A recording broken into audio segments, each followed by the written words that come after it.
Ladies and gentlemen, Don Lemon had his latest meltdown when James Comer was interviewed on CNN. Now, the New York Post, and this is why Don Lemon has made so much money over the years for CNN, and this is why Don Lemon will almost certainly, well, he will be fired within the next, or resign, forced to resign within the next 295-251. or tomorrow. Almost certainly.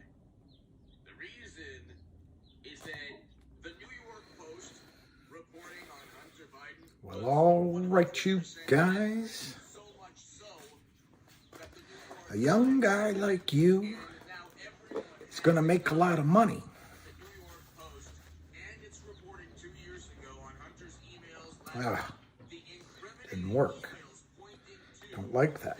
I don't like that it didn't work. business schemes That's not my favorite thing to find out. 100% real Let's see.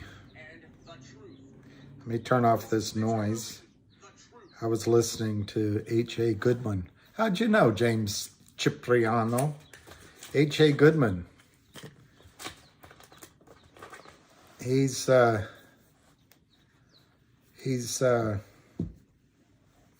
think he's great. Almost everything he says I agree with. Almost. But I can't think of one thing that he said that I don't agree with. I just find him to be fair-minded, that's all. I just like people who are fair-minded. All right, let me try to get this. I know you're going to want me to give you the price. And my sign-in failed, so I got to try it again.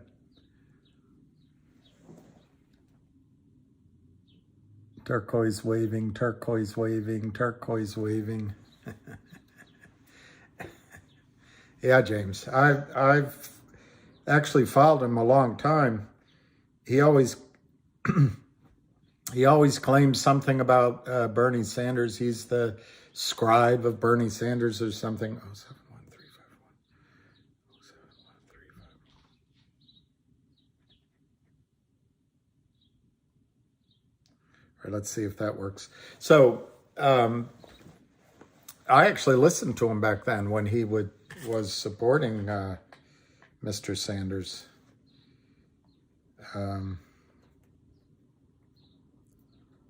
Okay. A little bright up here, but I came back upstairs because, yeah, F you. I like that, Diego. F you, Kramers and Lynn Partners. I like that. Let's see what the scores are around the league.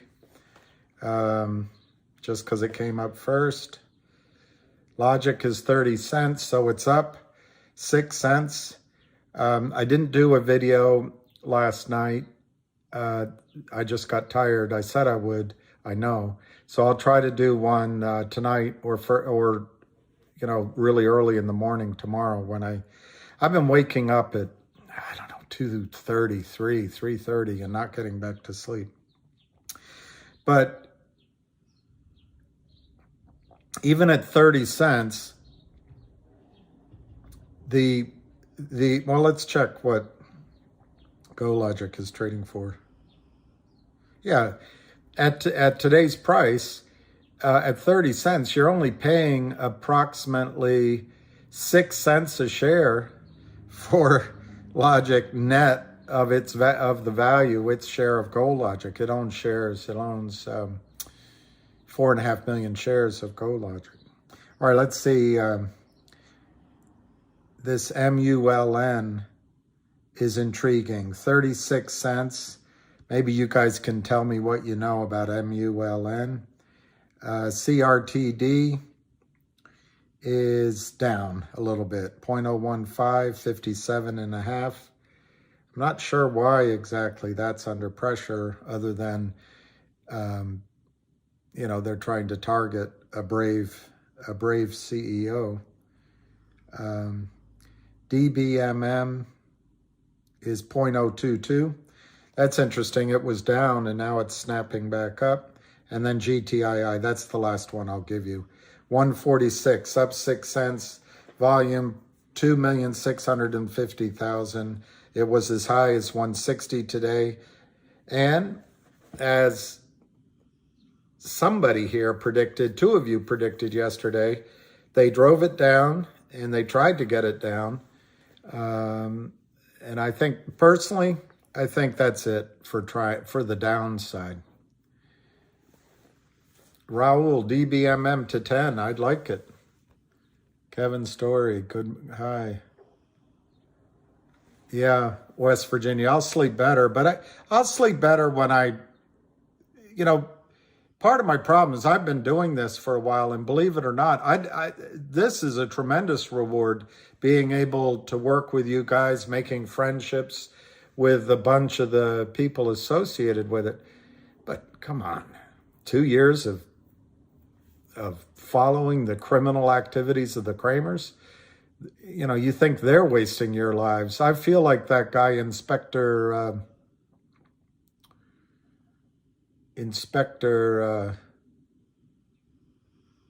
in A Tale of Two Cities. It was a far better death I go. What was the inspector's name? I can't remember right now. Logic is doing well, I think, and I think it'll do better. They're in the middle of some negotiations.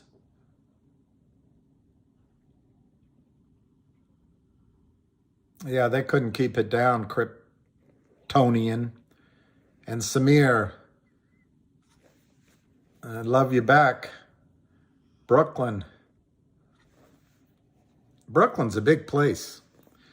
I used to have a friend that lived down on the bottom of it where it's, all Tony. And then I had a friend I went to visit.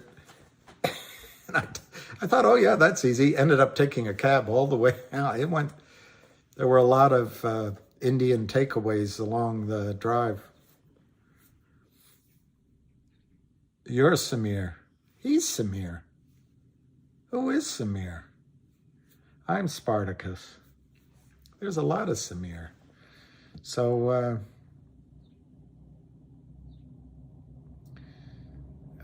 anyway, I didn't really come up with anything to tell you today other than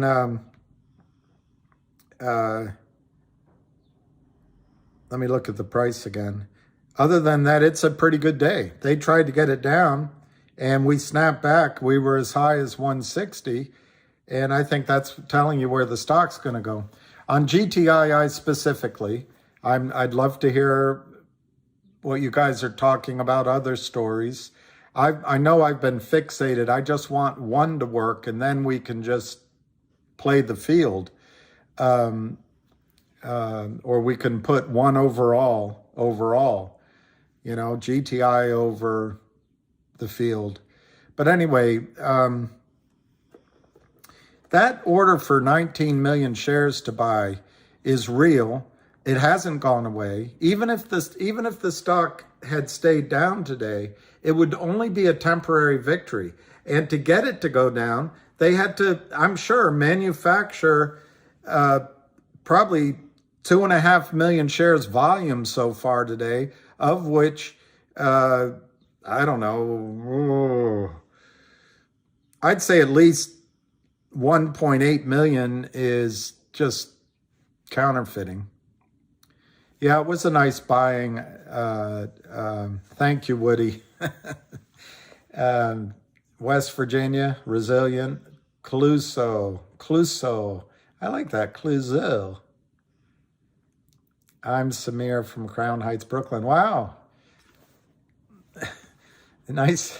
Good to see you.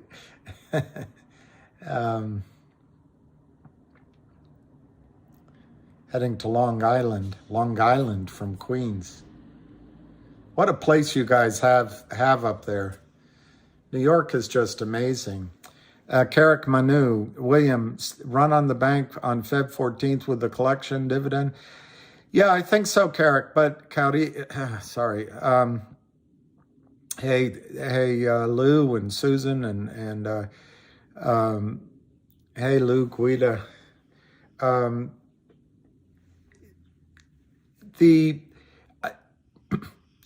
At first, it's like that F. Scott Fitzgerald line. He went bankrupt slowly and then all at once. That's what'll happen with this distribution. It's going to go across margin clerks' desks, compliance desks, operations managers' desks at the various broker dealers, and they're going, how do we handle this? And it'll take a little while. They won't at first realize that it's a big deal because they've never seen the problem before, and they'll start. Each of them will start calling the other side of the trades that failed to deliver, the prime broker and maybe other broker dealers, trying to close out the trade so they can deliver the OG collection blockchain event. The pressure will build up slowly, and then it'll be all at once. It'll be like the cork, pushing the cork out of a champagne bottle. It's slow, and then boom. I suppose we can get our, this is an experiment. I suppose we could find out that there's, just like it happened with GTII, with the NFTs that they tried to do, that somehow someone can say no to it. But as far as I can tell, they can't. And there's already 2 securities trading on Upstream, or at least they're posted there. They're not very active yet.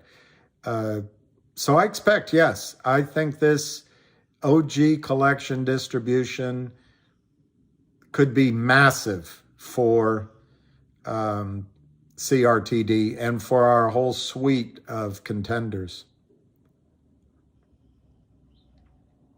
Well, I like that. Who's this? West Virginia. I think that's right. I think GTII, now that it's pulled down. Sorry about that. That was a FaceTime call, and I couldn't see how to cancel it. I tried to. This time, by driving it down, they tried to shake our peaches and rattle our tree.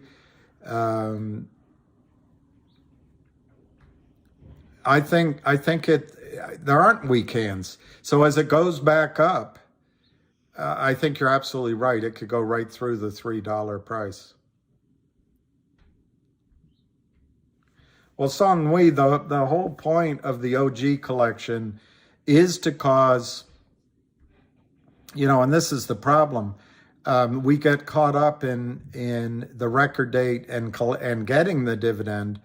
In a lot of ways, you don't ever want to get the dividend. You'd like to see a squeeze happen prior to the record date, and then you take a massive profit in the stock.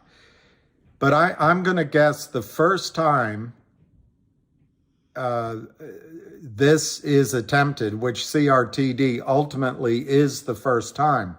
I understood that maybe MULN was going to do it. I understood that, obviously GTII would have been first if the audit had ever been finished. And so they'll be coming. I'm sure the Hamilton guy will copy it and do it and claim it's his idea, but more the merrier.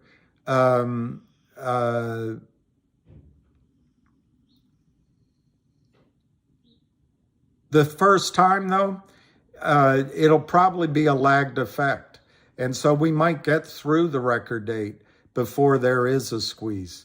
In the future, after the back offices realize what's going on, each time this happens, it's going to cause a squeeze even on the announcement. This is all new. And so you and I know what's happening, son, or we think we know what's going to happen. But the back offices haven't ever seen it before. What we'll get, to answer your question, you'll probably get, or I should say you'll possibly get a price action prior to record date. And I think that's highly likely. But you also, if you go through the record date, you will get your OG collection distribution, you'll get entitled to it.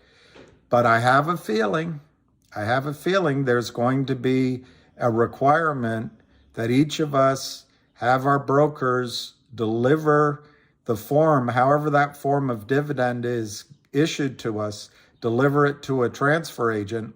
Now, Jeremy knows a lot more about how to do this than I do, but they're going to try to make a squeeze. And so on, I have to correct you. Right now, it's 33 cents a share, but the company filed, and I'm not correcting you, I'm correcting myself. The company filed an S1 to issue shares based on financings they did last year. They're not selling any new shares. It specifically says in the S1. So it's 50 million. So the distribution, the OG collection distribution at $10 million, of course, it's going to, I believe, grow in value. It's you know, they have a business plan that is successful. It's 20 cents. It's not 33 cents. Now it's 20 cents. Hey, Lion of all trades. Hey, Lion, I don't know. I think it was you, but now that I'm saying it, I'm not sure it was. I'm not sure it was. It was somebody hedge fund or somebody. Anyway, so I won't ask.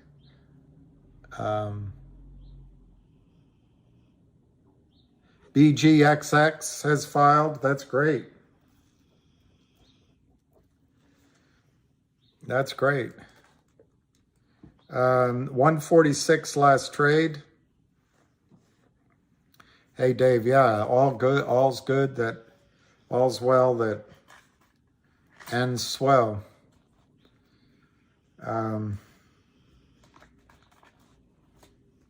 Happy Friday. It's gonna look, guys. It's gonna soon. This thing's gonna move, and you won't believe it.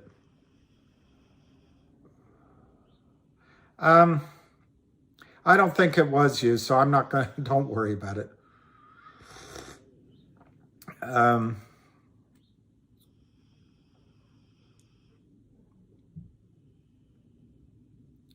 You know, I spent some time last night looking for a feeling.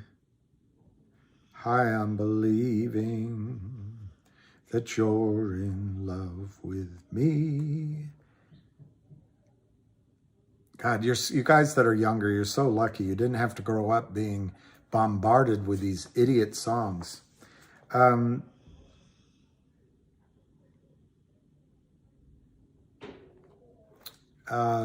What was I going to say? I had something I was going to say. Oh, well. Yeah, a lot of them. Let me see what M. Casey.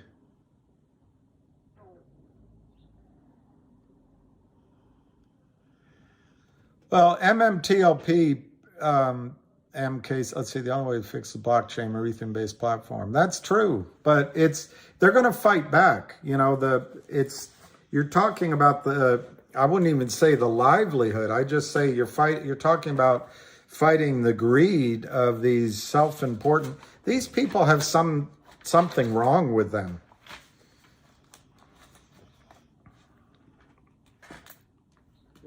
I think Mike Whitaker's right. I think MMTLP has a real chance at. Well, Lion, what I heard about, and maybe you. Yes, maybe Spiny. I don't know if that's a dig at me or that's pretty good. Well,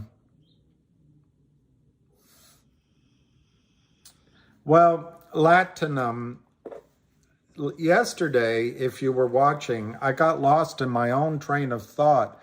I cannot see how dual listing, at least initially, really affects anything because they can continue to crime in the over-the-counter market. But the blessing with what CRTD is doing. Originally, he was going to put the OG collection out as a new company over the counter. In the news release, he says it's going to be exclusively on Upstream. So in that case, it's not a dual listing of OG collection. And that's what could cause a run on the bank for real shares in CRTD. And you're talking, regardless of all the shares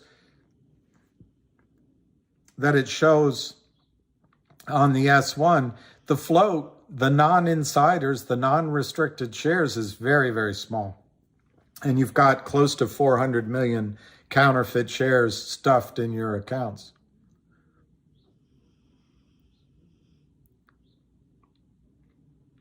All right, let me see if there's a, I don't know if there's a call today, but let me see if there is. My guess is welcome and thank you there's for not. choosing free conference.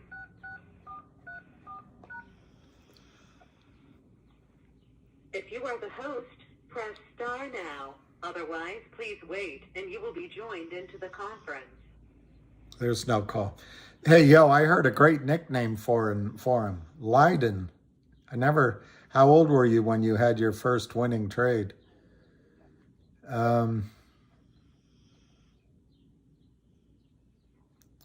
Well, I was in kindergarten, according to my mother, and I was selected to pull the name out of the hat of the lucky child in the kindergarten class that would get some long forgotten prize. And, you know, I walked up embarrassed. Why do I have to do it? And I reached my little pudgy hand into the bowl and all the folded pieces of paper, and I pulled out a name, and it was me. I would say that was my first winning trade. I was probably either 22 or 23 when I had my first massive, exciting, couldn't believe it trade. And I followed it up with several more. And then I was probably 6 months later that it wasn't so much that I lost it all. I spent a lot of it. And when there were losses in my account, I couldn't afford the losses. So, you know, you learn, you pay your ticket, you take your chances. Well, this Frank Benedetto lion, I don't know everybody. And anyway, I'm just going to say great things about him. But I will caution you, he's friends with Kurt Kramer by his own admission. I'm not sure he said friends, but he said, I know Kurt Kramer, and he would never speak that way on Twitter, something like that. So he knows him well enough to know him well. So if people want to think that Frank Benedetto is... Anyway, I'm just great. I'm glad they had a space call earlier, and I'm great. It's great that COSM has been so successful raising money and is now a company which can join the fight. I don't know what to say. I'm not Rachel Maddow. I can't just make shit up. So I can't pretend that I was angry that what happened that hurt you guys and hurt me, but it hurt you guys. And there were 3 people that did that. And I'm not going to say which names. I just have to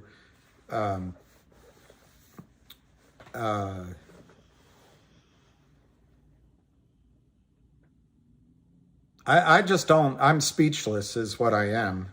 And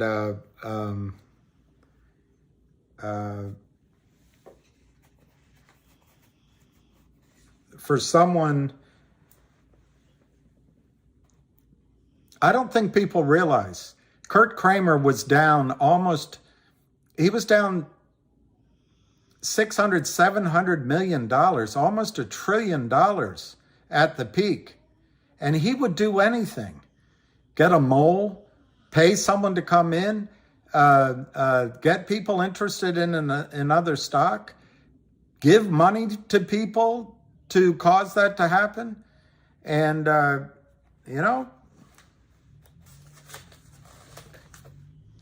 guess it's we're all got to be generous with each other and nice. But to me, when people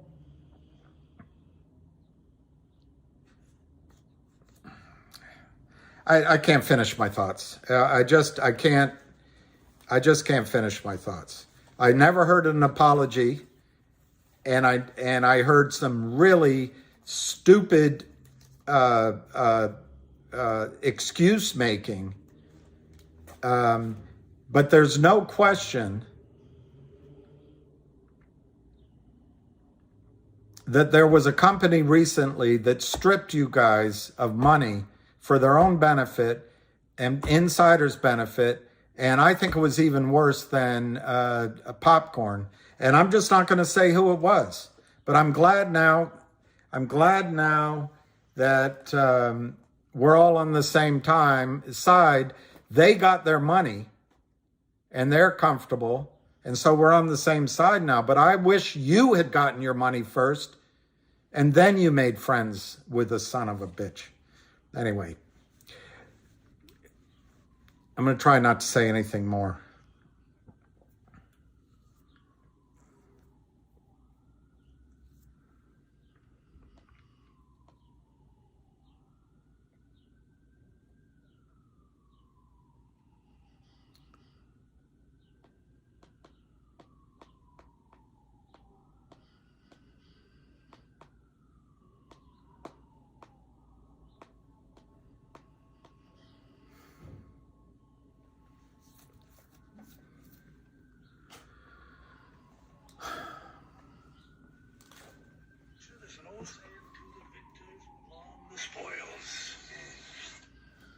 There's an old saying, to the victors belong the spoils.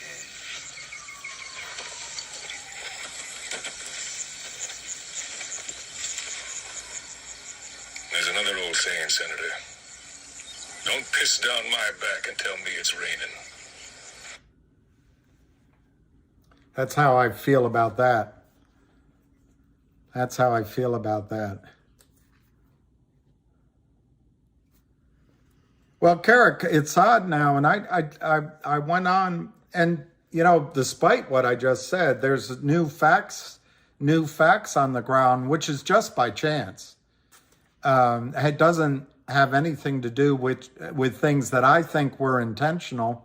But again, let's set that aside. We're all on the same side now.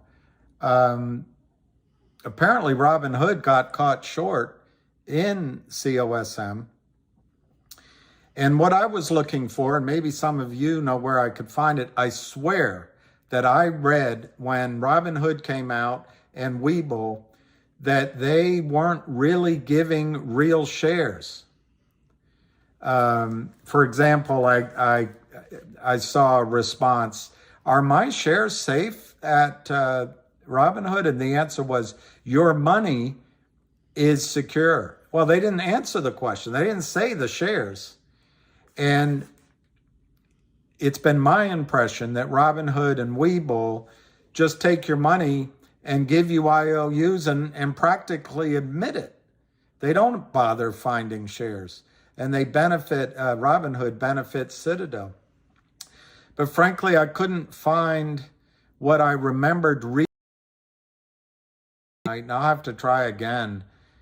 I downloaded Robinhood's account agreement to read, but it's like, I might be confusing it with something else, but it's like 74 pages, and it was hard to read late last night. But the reason I bring that up, I don't think Robinhood has become a hedge fund and all of a sudden they're in the business of shorting shares. I think Robinhood just gets to the point more quickly than the other broker-dealers. Your broker-dealer, for example, in MMTLP, allowed non-shares to be put into your account, non-units. And their job was to ensure delivery. There's a fail to deliver. To my memory, Reg Show gives 1 day extra, and it might be 2, but to my memory, it gives 1 day extra. And if it's not there, then you're supposed to be bought in. They don't buy in. And then I think in some cases there's 35 days. Don't tell me the difference between the two. I don't remember. But most of these situations went well beyond a month. They went for months, if not years. And the broker dealers are going to claim, the first time they're going to claim, oh, we didn't know, our systems didn't catch it, our computers. This is one area that I disagree with Jeremy, but I also recognize that Jeremy knows what he's talking about and I don't. Is he thinks that the computers on our side are less sophisticated than the computers on Ken Griffin, Goldman Sachs, and the cheaters' side. I'm sure he knows better than I do. But I think the computer power out there is so great that they should be able to track failure to deliver, whether it's T+3, 4, 5, and they should be able to track in some sort of fingerprint way, electronic shares. It just doesn't make sense to me that they can't. If you say Allahu Akbar across your phone, it'll be stored in databases in DC and elsewhere in the country in case you turn out to be a bad guy. How they can't track Google, just imagine you can type into your Google inbox, Carrick Manu, and boom, it comes up. Well, if you don't think the government has computers, they can type in, I don't know, a CUSIP number and a stock certificate number, and it won't boom, come right up. I think you're falling for a line. So I got off track in my thought here, but my point is I think Robinhood, from the jump on every trade, quite possibly realizes, hey, the other broker-dealers are, in effect, never delivering real shares. And they never get caught out of it because the law of large numbers, most people don't ask for their shares. So why don't we just make a business model out of it and we'll just do it from the jump? And we'll help Ken Griffin at the same time. I'm telling you, our American financial system, and I have to give credit to Ham for saying it, but I have to also say it comes from me. It took me a while to understand the magnitude, but I have never, ever yet been disappointed when I imagine the worst of the financial system, the worst of Goldman Sachs, the worst of Congress, the worst of the SEC, the worst of FINRA. It's always turned out to be true. And if anything, it's even worse than that. Our financial system is full of rot. And it's become like our banking system and become like our fiat money system, a confidence game. by the way, in and of itself, a confidence game isn't bad. That is what money is. That is what commerce is. Even if you're in Africa way back when, and the leader of the tribe had a bunch of cows or a bunch of zebras, and that's how he calculated his wealth. Your confidence is that the other tribe is going to value cows and water buffalo and zebras just as much. But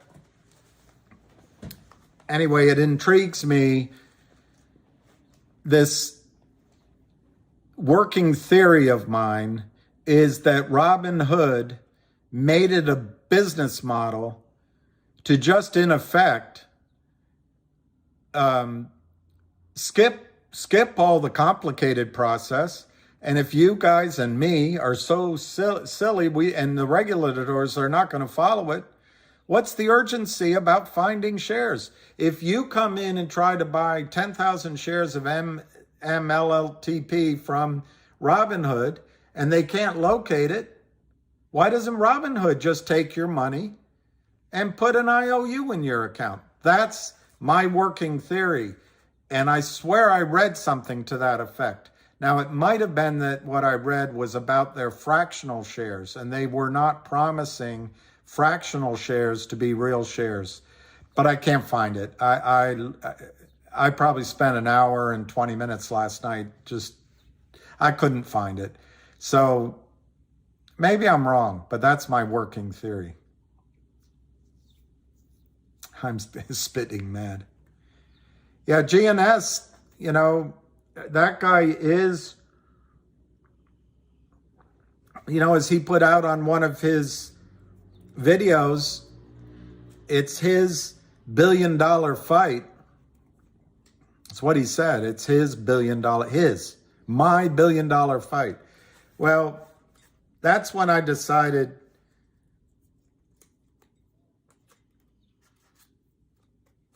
that's when that stuck in that bothered me, because it's really been all of our fight, and it's been Ham's fight from the get-go, and it's a multi-trillion dollar fight, and he's been in it 3 weeks. I love it because he's got, I guess, a way of trumpeting and getting attention, but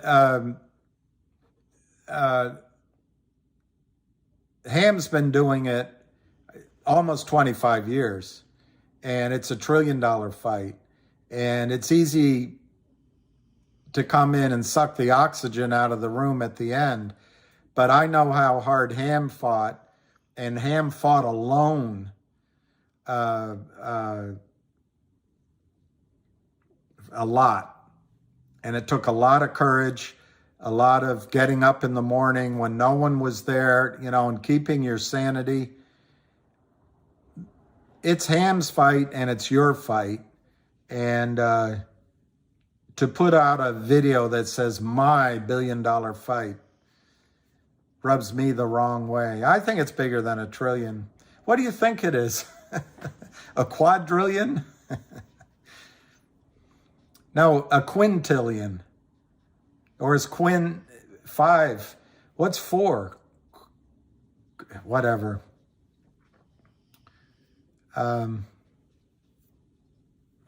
I not only is Ham the leader, and I think that's exactly right, Kevin's story, he has been the leader, and I mean leader by example and fight.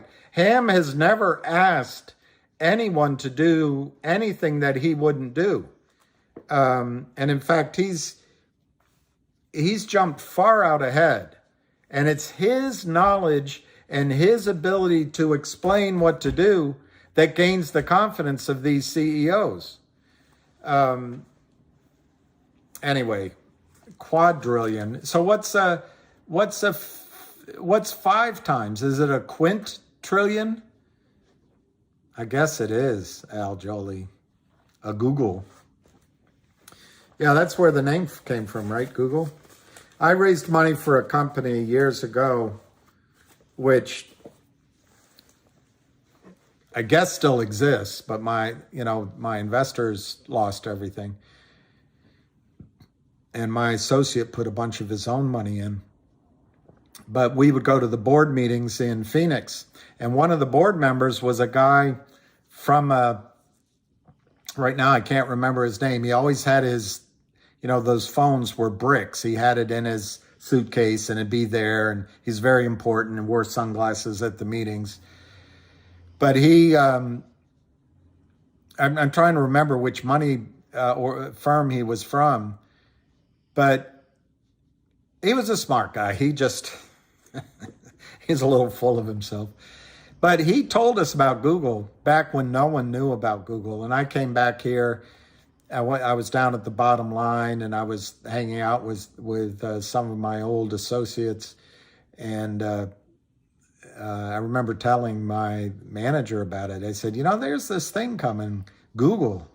Let me write that down. So he wrote it down. I said, it's when they have their beta test, sign up for it. I said, it is the fastest search engine, and it's gonna blow Yahoo away. Sure enough, it did. It was pretty interesting. Lee Wills.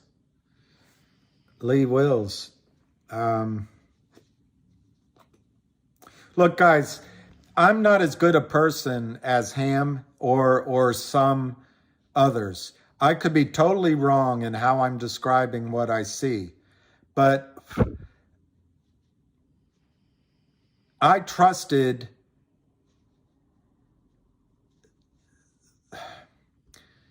anyway. I don't want to get in the personalities, but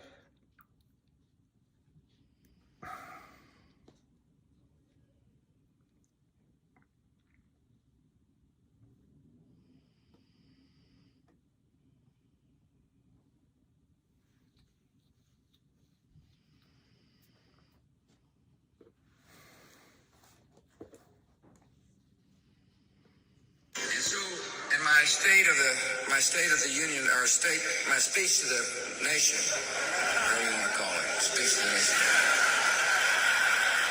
I know that human being and fish can coexist peacefully. And America needs a military where our best and brightest are proud to serve and proud to stay.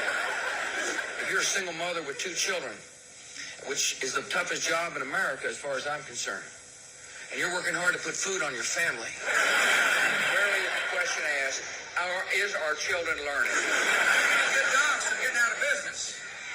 Too many OBGYNs aren't able to practice their love with women all across the country. See, I don't think we can be. There's an old saying in Tennessee, I know it's in Texas, probably in Tennessee, that says, fool me once, shame on you. Fool me, we can't get fooled again. I didn't mean to go through that whole laundry list. Here it is.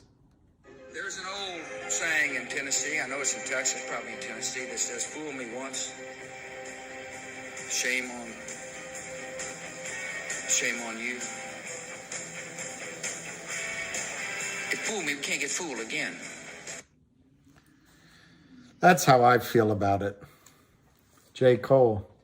That was so painful. No.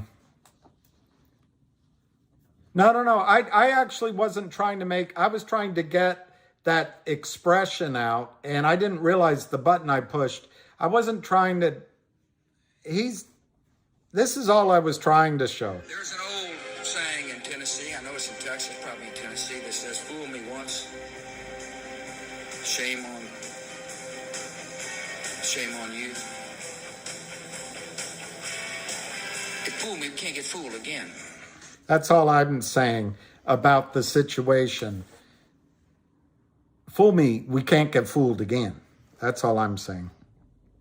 So let's look. We've got 6 minutes to go. And I emphasize I don't feel like I'm as good a person as some of these people.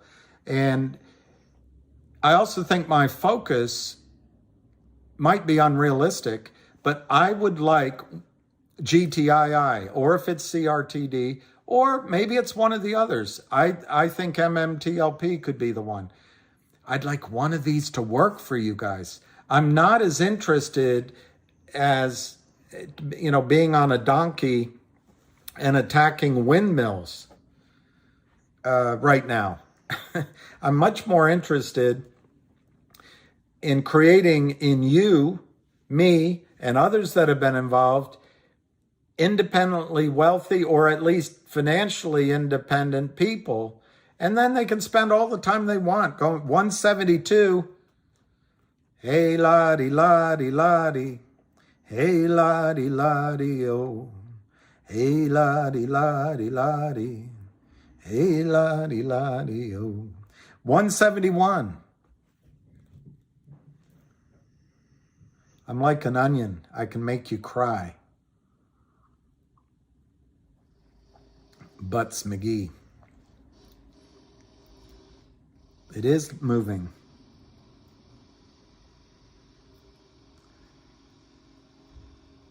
So 174.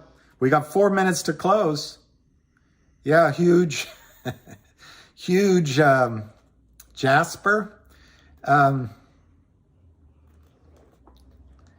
Well, look, GNSS, like Ham said yesterday, was it yesterday? It went from 50 cents to $5, so that was a great trade. I think the close could be higher. I think the close could be higher. Somewhere between 190 and 210. But we'll see. I'm just being optimistic. Trump made Bush sound eloquent. Yeah, Dan M. I think they both had a trick. That Trump went to an Ivy League school, but he, like Reagan, Trump, and that's why I thought Trump would win early on. Reagan mastered the television when every Sunday he would do the GE movie hour. He mastered the medium of the television. JFK was good at television.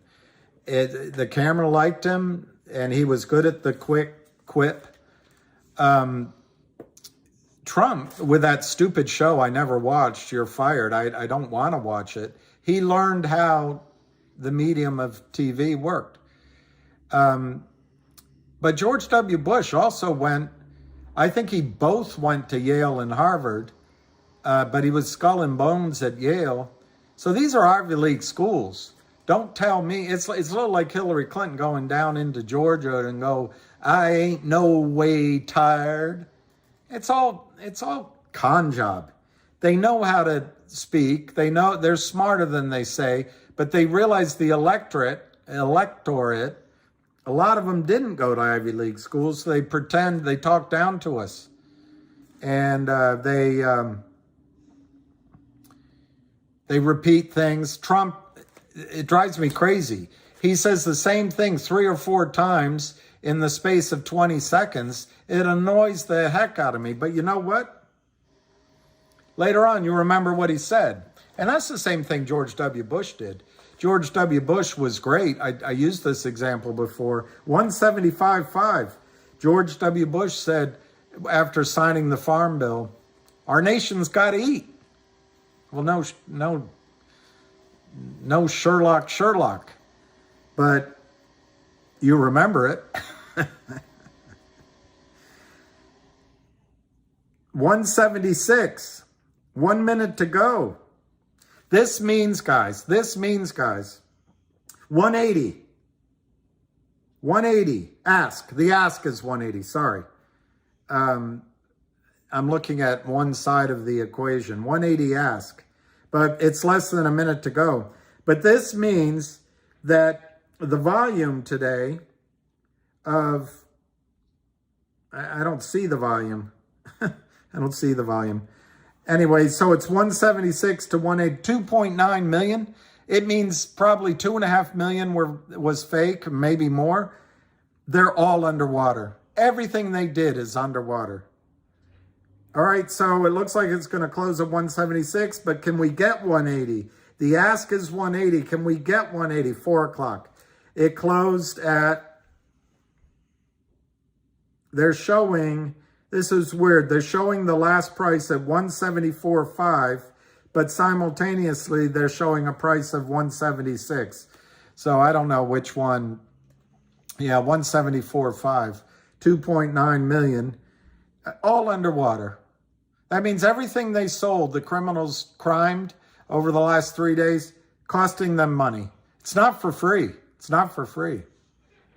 Yeah, I have a serious delay. That's not my only problem. Mark.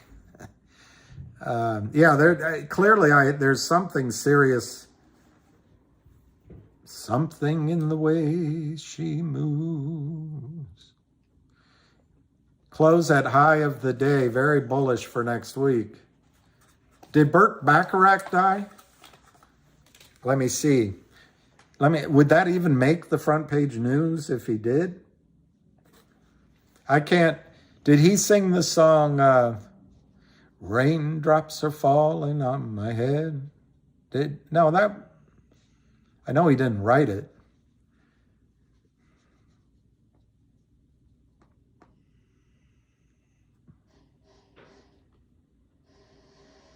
Yeah, he's dead. He's dead at 94. Good notice.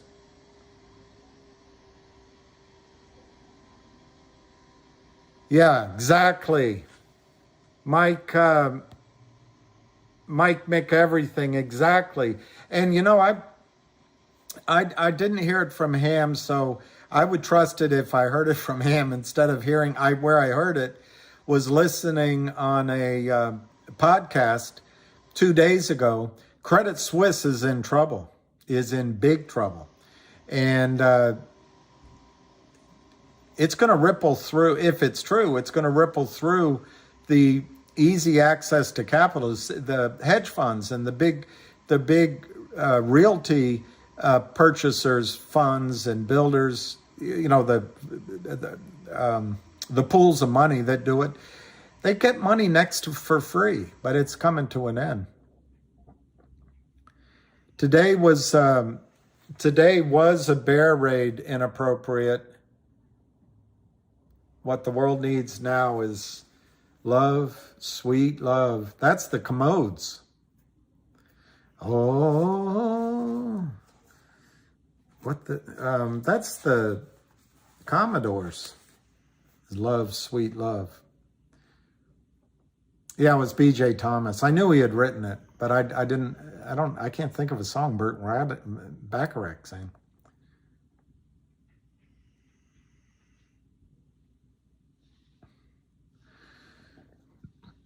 CB,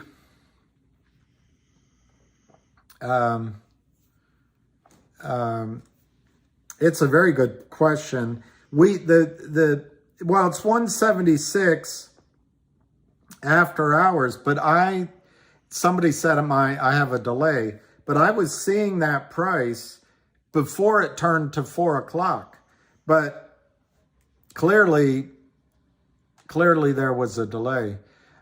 We don't know when they get in trouble, nor do we know, because someone somewhere, and a pretty smart guy told me this morning when I was talking to him about GTII. His name is also Mike. He said, you know, that 19 million, it's probably not affected by the price anymore. It's probably somebody that said, I want to be out first. I want to cover first. And so you don't know the decision which decisions people make.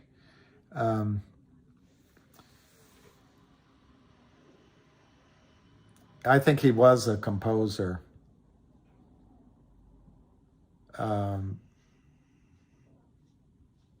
He sang it. He sang it in Austin Powers. Come on, baby. Alicia's in the Space Call? Which Space Call?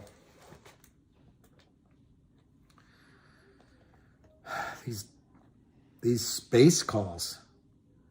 Whatever happened to, is it called Town Hall Recap Live? Busy Brands? Is that it? Busy Brands? Yeah, Diane Warwick. she had a great voice. But you know, that one song that Warwick sang, say a little prayer for you forever and ever. It actually wasn't the best version. Scott Scheller, closing about 170. You think moving up or shorts allowing small move to try and no. I think yeah, Brad Ray, you gotta love it. Spaces. Oh, into Whitney Houston.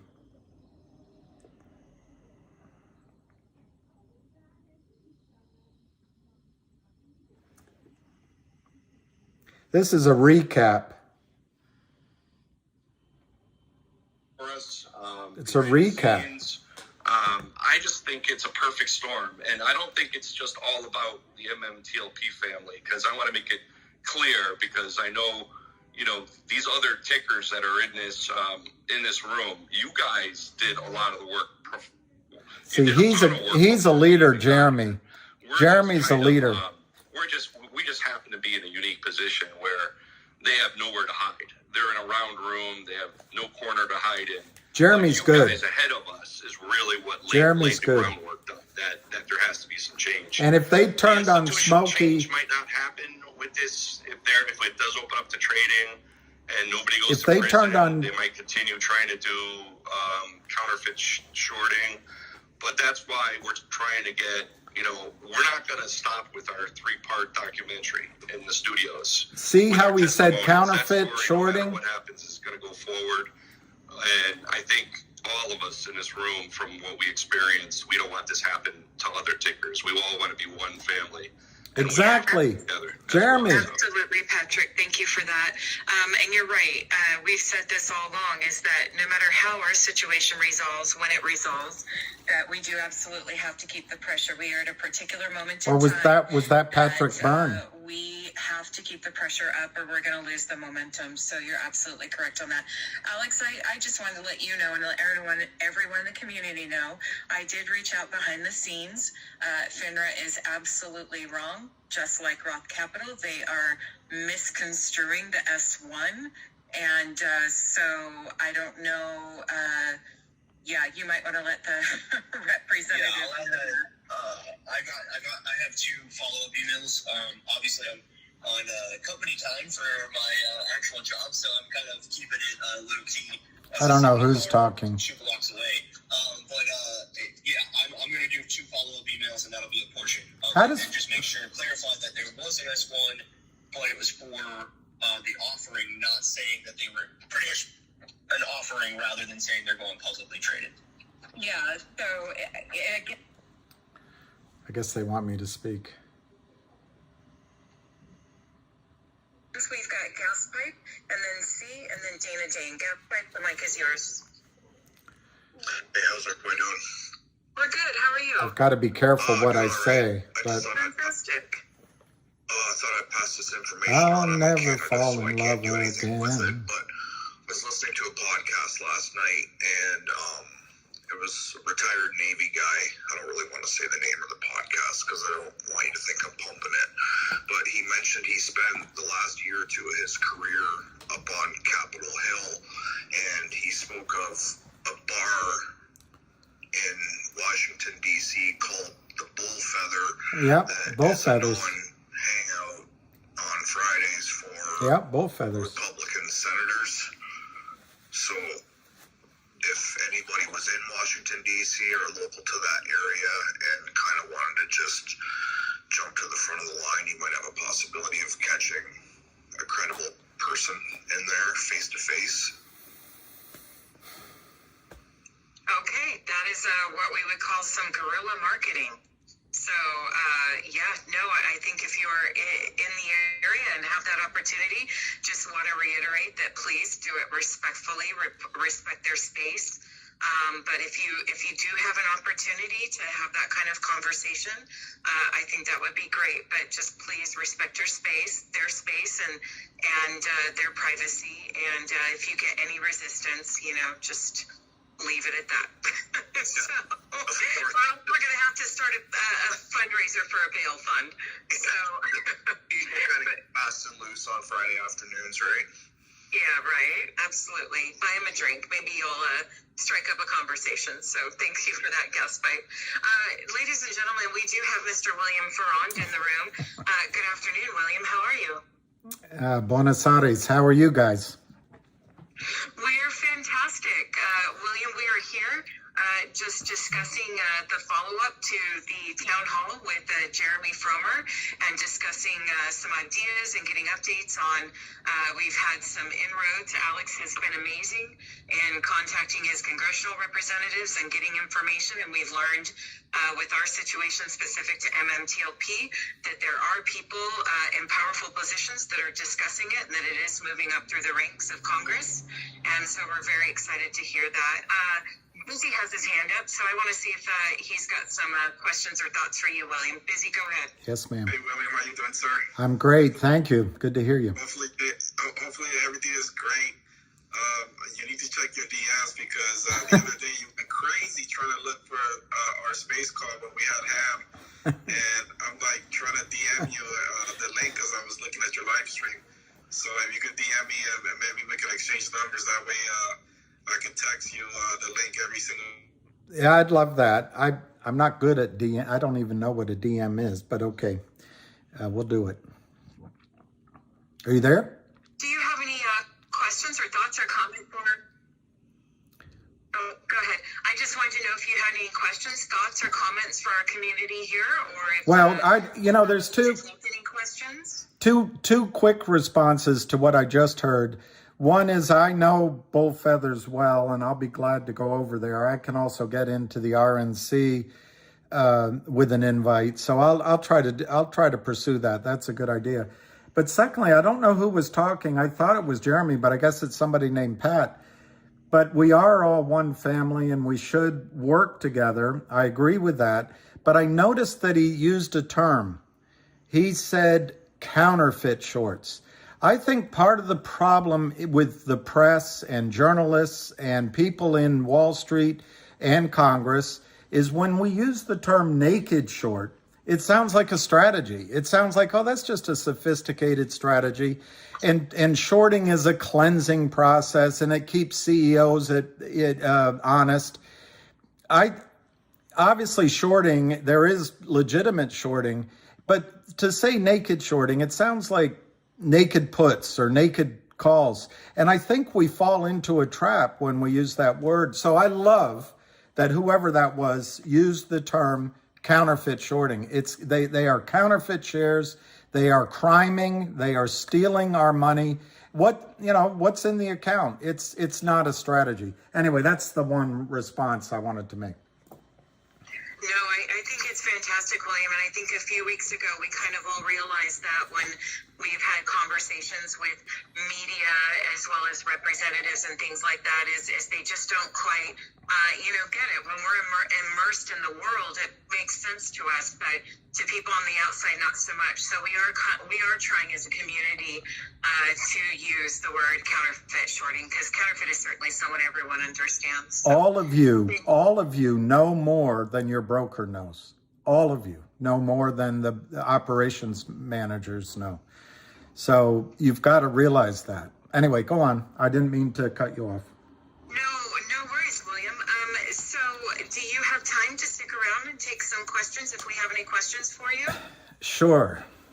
Okay, and feel free to contribute if you have any thoughts on some of the questions that we do have. And also to let you know, William, Frank Benedetto is in the room, and Frank has been kind enough to lend us his ear and his expertise and to share in the space with us. Frank is working with CEO Block as well as Dan Bates over at Clean Vision, and he has expertise in the field too. So if you have some questions for Frank or vice versa, but we'll go ahead and go to our hands right now. We do have C and then Dana Dane. C, welcome to the. I just got a couple of questions going back to the meeting that Finner didn't show up to. Wasn't it Berta the one that said that Finner didn't show up? Correct. And second question, do we know if this was a meeting that was set up weeks in advance, or is this an emergency meeting after the language on the corporate action was changed by FINRA? That's a fantastic question to which I don't have an answer. Is there anyone in the community that has an answer to that question? I know he announced it. Do you remember when he did the interview, I believe with Roger Hamilton on, was it December? When did he have that interview? I'm trying to think of when it was, but Roger put out the video where it was right before Miss Hopper resigned. It was about 5 days before she resigned, and that is when he announced that FINRA ghosted that meeting. FINRA and their attorney did not show up. I don't know if it was rescheduled. Wasn't the meeting on December 8th? The meeting was, yes. I was saying I'm not sure when that interview with Roger Hamilton was. But correct, the meeting was on December 8th. He didn't give an indication if it was pre-planned or an emergency. Does anyone know? Anyone in the space call know? Mardik, I don't know if maybe you know. It's a good question to ask. We'll get you an answer for that, C. What should I have said about Frank? I didn't. Anything else? I think that's it. Okay, thanks so much. Dana Jane, you have the mic. Dana Jane, are you there? Yeah, I'm coming. Gotta get my phone out of my pocket and then hit that button. And, yeah, Alex is still there. Alex, I think if you go on Smokey's timeline, he has the Google Docs there, and I'm sure the S1 stuff is in there. But in his Google Docs thing, he has, like, from the beginning of time till now in there. And I think I had downloaded it too. I could find it and send it to you. The other thing, like if you go on, I think it's the SEC website, like all the S1s and every single filing is like all right there. But definitely if you get in touch with Smokey, his Google Docs has like everything in there. So as I actually brought this document up to during a phone call today, it is going to be one of the things that I'm going to send her along with the corporate actions individually, so she doesn't have to hunt them down. But I've been in talks with some of the well before the article, apparently, and distributed them already to most people. But I do appreciate the suggestion, and I'm going to scroll through it again and just see if there's anything that sticks out, just like the corporate action notices and the S1 filings, and send them individually as well as the full documents. So thank you for that. Thank you for reminding me too. Yeah. I had something else too, but I don't remember what it was because I was waiting to come on while I'm getting. No worries. Well, Dana, hold on to your mic if you think of it. Just shoot your hand up and we'll call you back. Thanks, Dana. How you love that. Welcome back to the mic. While you're gathering information for this meeting, don't forget the part about the guy who did the interview on TV on the 7th, where Paul, thank you. That's great. Talked about the change in the wording before the change in the wording occurred. Yeah, how you're talking about. Paul, that's amazing information. Was the vice president of over the counter, who has recently been demoted. So yeah, absolutely. Alex is giving you thumbs up and 100%. So he definitely will cover that. But that's a great reminder. Thank Paul, you for that. thank you. C, did you have another comment? You opened up your mic. No? Okay. Well, folks, we do have some availability up in the mic for any of you that may have some questions or comments for Frank or William, or thought for Alex or even Patrick on the documentary. Or it's Friday afternoon. It is currently 4:20 Eastern Standard Time. The market is closed, and maybe it's just time for a cocktail. So, Busy, let me ask you, what would you like to do, sir? I just gave Diva a mic. Go ahead, Diva. Hi. I just had a question for Alex. Alex, are you there? Yes, I'm sorry. I'm kind of, go ahead. Okay, no problem. I just wanted to know if said anything like, did they hear from FINRA that they were denying there were any short positions left? Because that was previously like what they were saying. So they didn't ask, and I didn't really. I touched on obviously the short positions still being open, and the fact that there's tax implications that could be affected by this when they are using unrealized gains to leverage, something that Sally kind of helped me out with that bullet point. As far as declaring if there were, that is a question that I can send her and say, hey, go ahead and reach out to FINRA and ask. But I did bring up the fact that we all got information, legitimate information, verified information, saying that there was at least 9,000 short positions on the day of the 8th before it was halted. And if that's the case, they certainly didn't close. Since they were all frozen like we were. And that's not to mention any other short positions that were open well before that.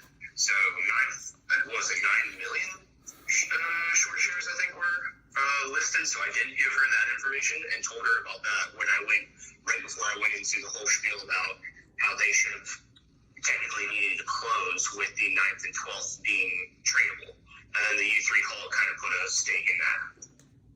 Okay, yeah, I just wanted to know if she was aware that all the shorts should have closed because it was going into a private company, and then also maybe we could provide her with the tweets from Cromwell Colson admitting that, like, how do we resolve the short positions? Because that's more proof. Love it. I love it. I'm taking notes. He really was the gift that just kept on giving, wasn't it, Diva? Oh, yeah.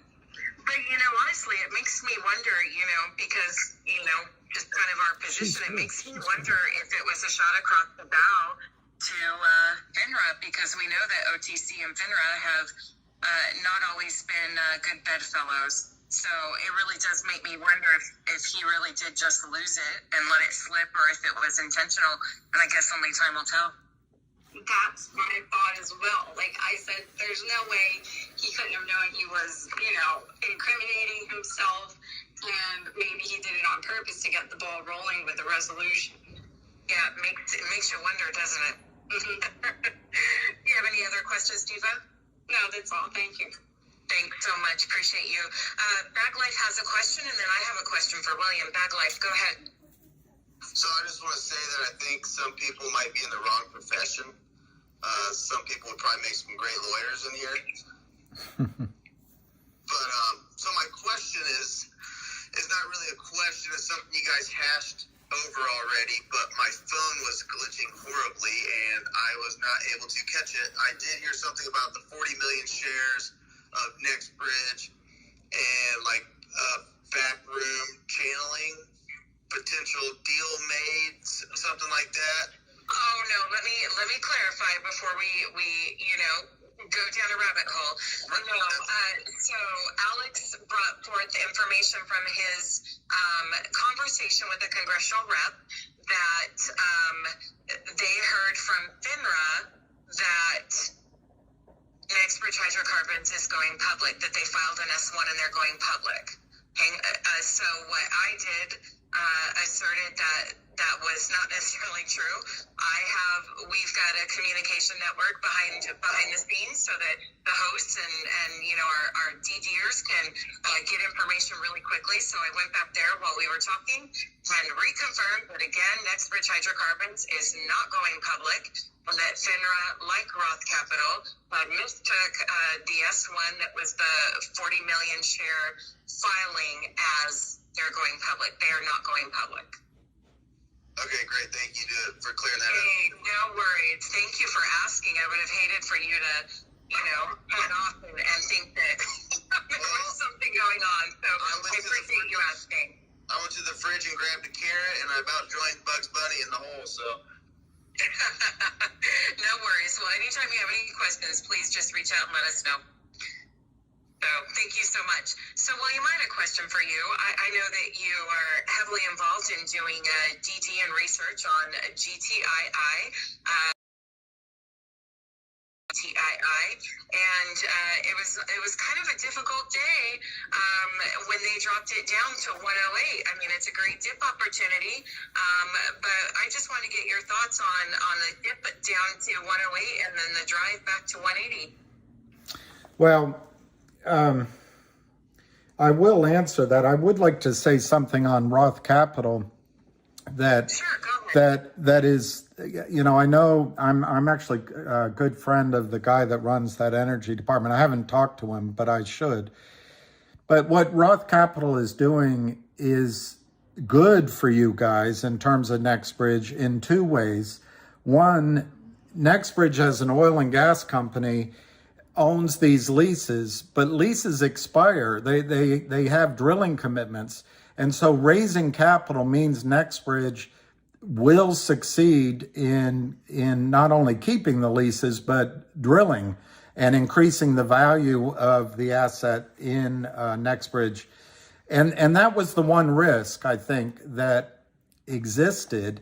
Remember, shorts try to do everything. Shorts. These are criminals. These are counterfeiters. They try to do everything to sap your belief, but also crush the business plan of these companies. So I think that's good news. Second way it's good for you. Right now, the most obvious data point that lawyers anyway have is the $2.80 or $2.90 that the criminals got the stock down to before FINRA stopped trading. Roth Capital is likely to raise money at a much higher price. Now, there is a negative.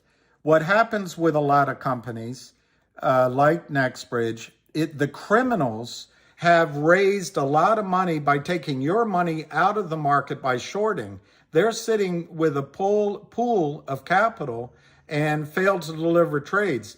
These offerings are a way for them to close out a lot of those failed to delivers. Of course, in this case, 40 million will hardly make a dent. But where I'm concerned is I think the value of your shares in NextBridge are much higher than you think. I think it's $100 or better. The insiders say it's more. But if those pools of money, those institutional fronts for the criminals, when Roth Capital goes out and they get circles of interest, they're going to come in with low numbers because they don't want this to get out of control. So I hope that Roth Capital and the four main investors, the big investors, insist that Alex Montano, who is my friend and head of it, that they come out at a high price, because that'll be the new data point. Anyway, that's what I wanted to say on NextBridge.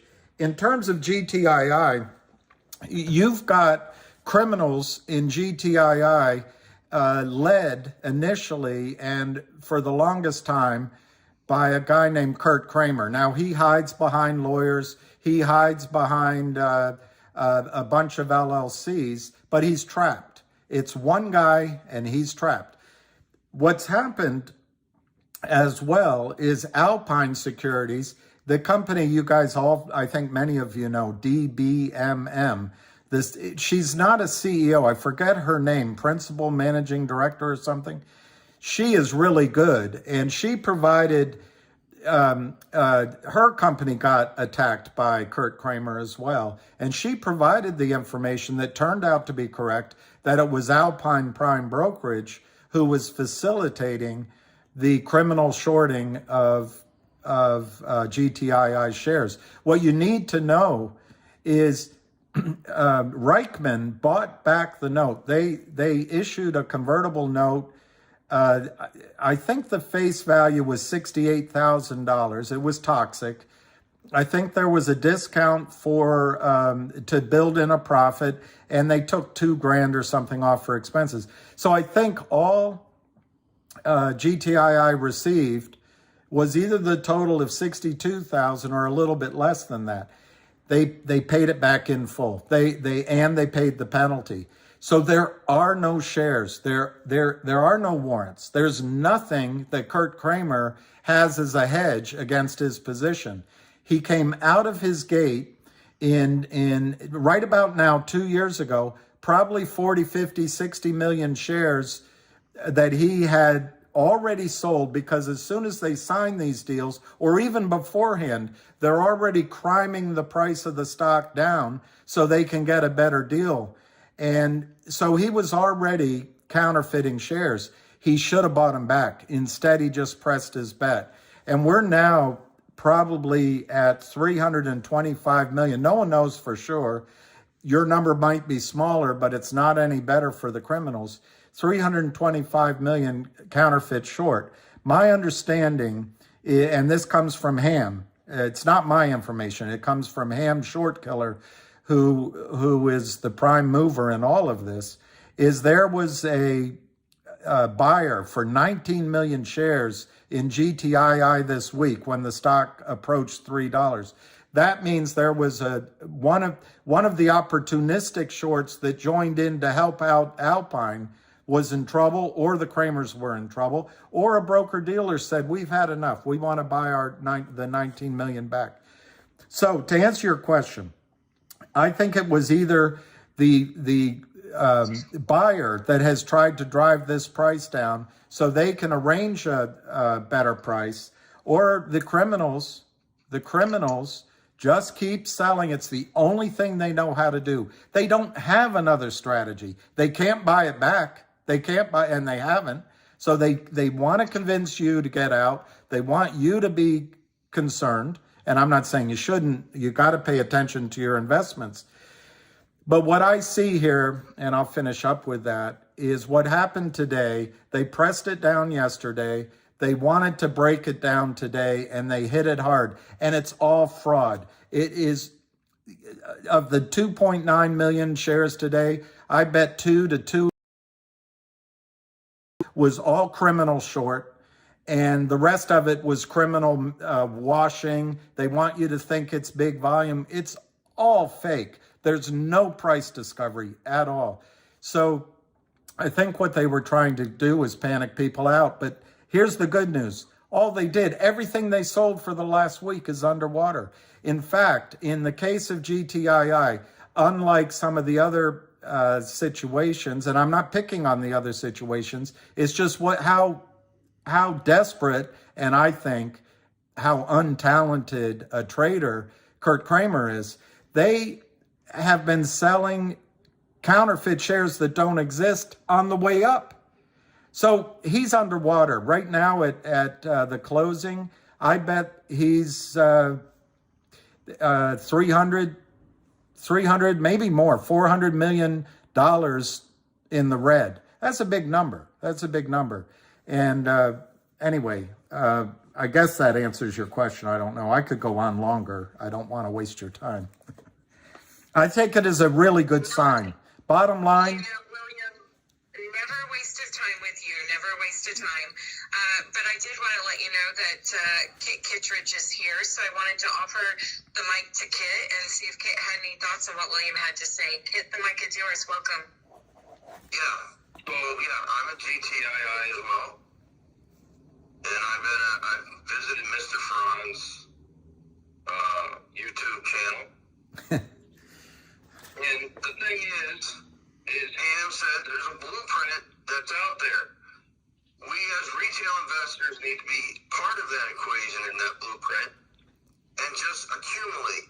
Criminals can't fight accumulation, period. And just sit, wait, and things will happen.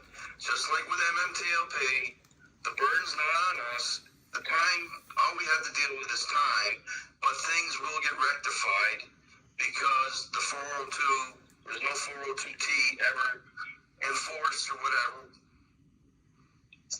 But GTII is going to have its day, and it's getting closer as each day goes on. But the thing is, to point out, is to continue to accumulate whatever price points you want. Just DCA the darn thing, because it's going to go sky high. The thing's going to break open, and it's going to be over. And we take them down one at a time, each domino at a time. But we got to be part of the equation of the blueprint. You know, using upstream, CRTD, I cannot believe how low the volume is. Why aren't people picking up more of that now? They're going to regret it. I agree. It's my opinion. But these are the things that are, Ham is laying out all these companies. Here's it's going to be a domino effect. It will happen. MMTLP, it's its own animal right now. It's never been heard of, spin-off type dividend, and then frozen with a U3. It's obviously that's just a ridiculous move. And we know the bias. If you've seen the tweets that come off this week, you see the bias side from people that are in OTC markets, SEC, that are liking comments on the bias against retail investors when it's supposed to be the other way around. So it's a complete joke. But all I do is follow a simple plan, just relax, accumulate at will. That's what I'm doing. And you're going to have these wicked price swings, but it's fraudulent counterfeit shares. All they know how to do is hit the F3 button and just keep driving down. You see red all day, trying to spoof investors that are in it. And just take advantage of it. Beat them at their own game. Accumulate. That's all I got to say. So, William, your point about, how they just don't know how to do anything else. All they do know how to do is short. Kit tells us all the time the mentality of a short trader is just one more day. Kit summarized it beautifully. I think there is a blueprint. Ham has two things, he says, education and accumulation. And you're exactly right, Kit.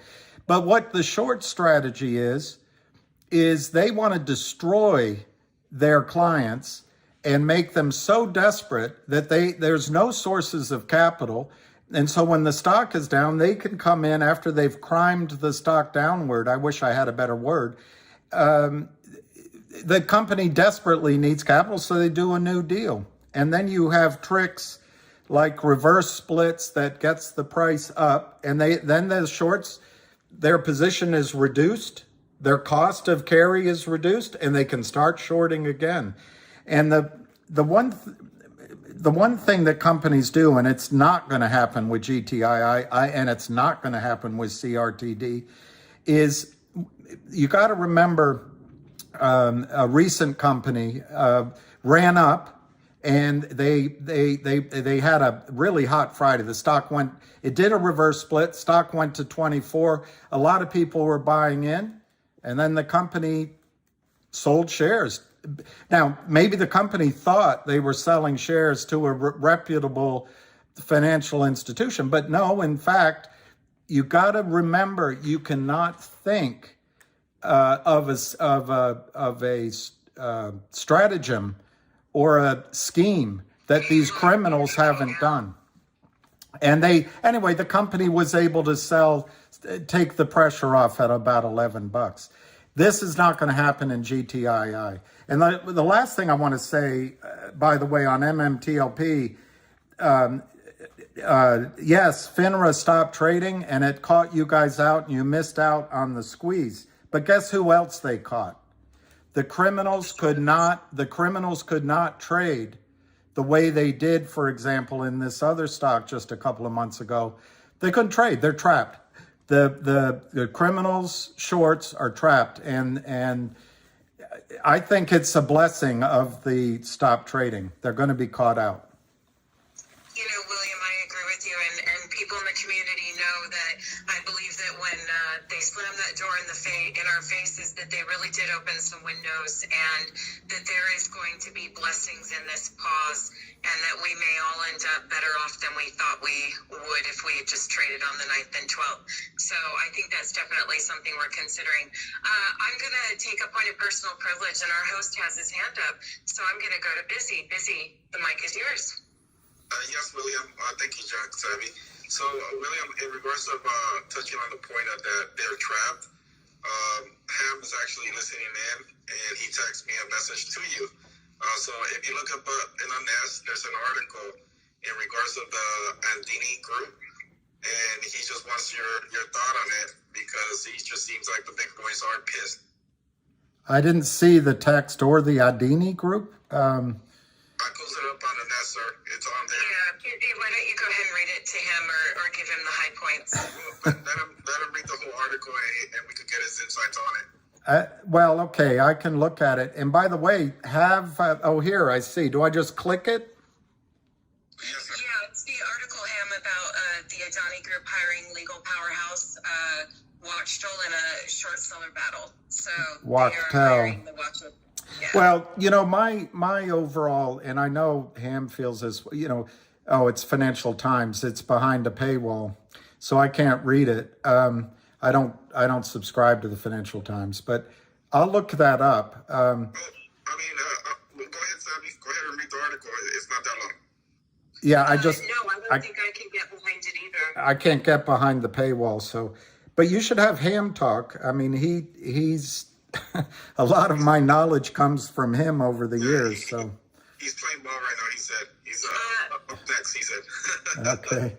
Actually, I can read it if you want to take Please, the time. But it's please read it. Okay. Please read it. Okay, honestly, I don't have my glasses on, but I'll go for it. It says, Adani has hired one of Wall Street's fiercest activist defense lawyer firms to fight back against claims made by short seller Hindenburg Research as the Indian billionaire battles to reassure investors about the financial health of his business empire. In recent days, the Adani Group has tapped senior lawyers at New York's Watchtool Group, Lipton, Rosen, and Katz to advise it on how to stem the crisis facing the Indian conglomerate. Since Hindenburg accused it of accounting fraud and stock market manipulation in late January, 4 people with direct knowledge of the matter said. The Adani Group's decision to hire Watchtool, known as one of the most expensive law firms in the U.S., shows the severe international pressure the group is facing since Hindenburg leveled its claims. For decades, Watchtool has been among the most sought-after advisors by besieged corporate boards, some of the largest companies trying to fend off activist investors or hostile takeovers. The Adani Group, whose business interests range from airports to energy, has been facing difficulties since New York-based Hindenburg made its allegations. I don't know the name of that word. I don't know how to pronounce that word, but it's the Indian-based company has denied the claims in a 413-page rebuttal. This week, the global index provider MSCI charged its weightings for several Adani Group stocks after reviewing how many shares were available on the stock market. And the Financial Times reported that Adani repaid a $1.1 billion share-backed loan after facing a margin call of more than 500, I think it's million, but it could be in Indian currency. Sorry, guys. Watchtool Group was approached by the Adani Group's lawyers in the Indian-based Cyril Armstead Barley's firm, which is leading defense of the industrial giant. People with knowledge of the matter added. Okay, I think that's good. It goes on and on. I don't want to continue. And I don't know, but for some weird reason, like whenever you try to like say certain things, your audio's cutting and roboting. That's interesting. Somebody's upset with. Yeah, someone doesn't knows I don't know how to say it. That's there's interesting. definitely some words in there. Sorry, guys, I don't have my glasses on. My reaction to it without studying it is these lawyers will say anything. And somebody earlier on this call, and by the way, you do a great job moderating. I'm really impressed. But somebody earlier made the point. I think it was Kit. They're going to try to diminish you as investors and due diligence studiers, and they're going to try to make it like Wall Street's sophisticated. Wall Street's not sophisticated. What they're doing here is criminal. And they're just hiding behind different terminologies and lawyers. And lawyers no longer have any integrity. I'm not talking about all lawyers, but here is what I'm talking about. This problem is trillions and trillions of dollars. In the case of MMTLP, just do the arithmetic. I believe the shares right now are worth $100 a share in NextBridge. I've heard there's 1 billion shares counterfeit. 1 billion times 100 is $1 trillion. Well, multiply that out about all these stocks. So they're fighting for their life. They are fighting because it's scary what could happen. And I want to say to all of you on this call, all of you, do not let the press, do not let your broker, do not let people diminish or take away your right to make money. They've been criming for years. They've been siphoning money out of the United States fraud market for possibly 2 decades in this volume, certainly since 2008 when Reg Show came in and just sluiced the pathway. They're taking that money, in my opinion, and I think it's by right of the contracts in the security system. You have a right to make money. I'm sorry you didn't have an opportunity to experience the short squeeze in MMTLP, but I think you will get a huge reward. And I wrote down here Goldman Sachs, but I can't remember the point I was going to make about Goldman Sachs. So I'll leave it at that. Well, William, one of the 2 mistakes I think that they really made is, number one, they underestimated us as retail because we're just stupid apes, right? But number 2 is they gave us time to educate and unite.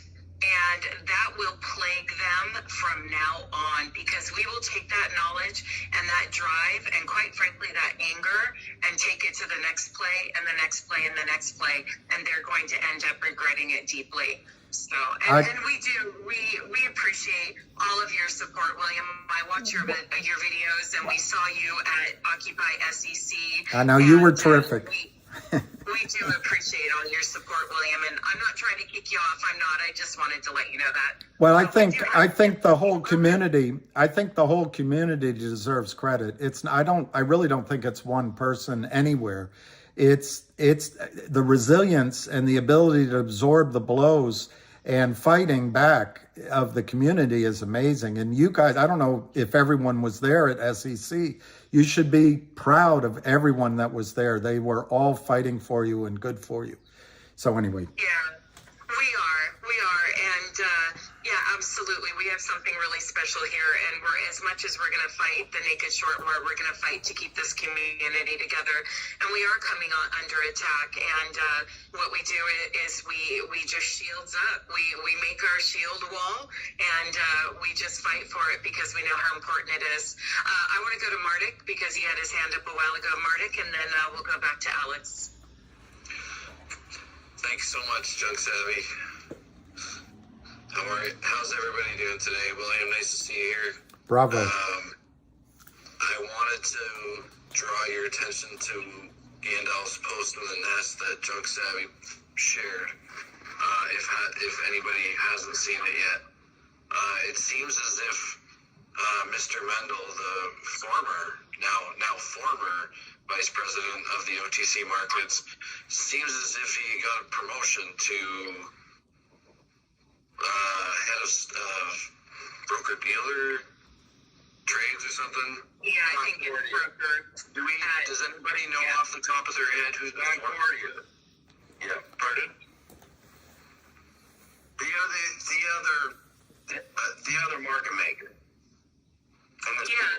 They're the one between them and GTS. Yeah. Canacord's in the comments. Yeah. I was just curious, does anybody know off the top of their head who is the former head of, what position Jeff's in right now? It seems as if they recently stepped down, the previous one, or does anybody know who that was or what happened to them? Do you? No, I'm just curious. I thought maybe you were building some suspense, Mardik.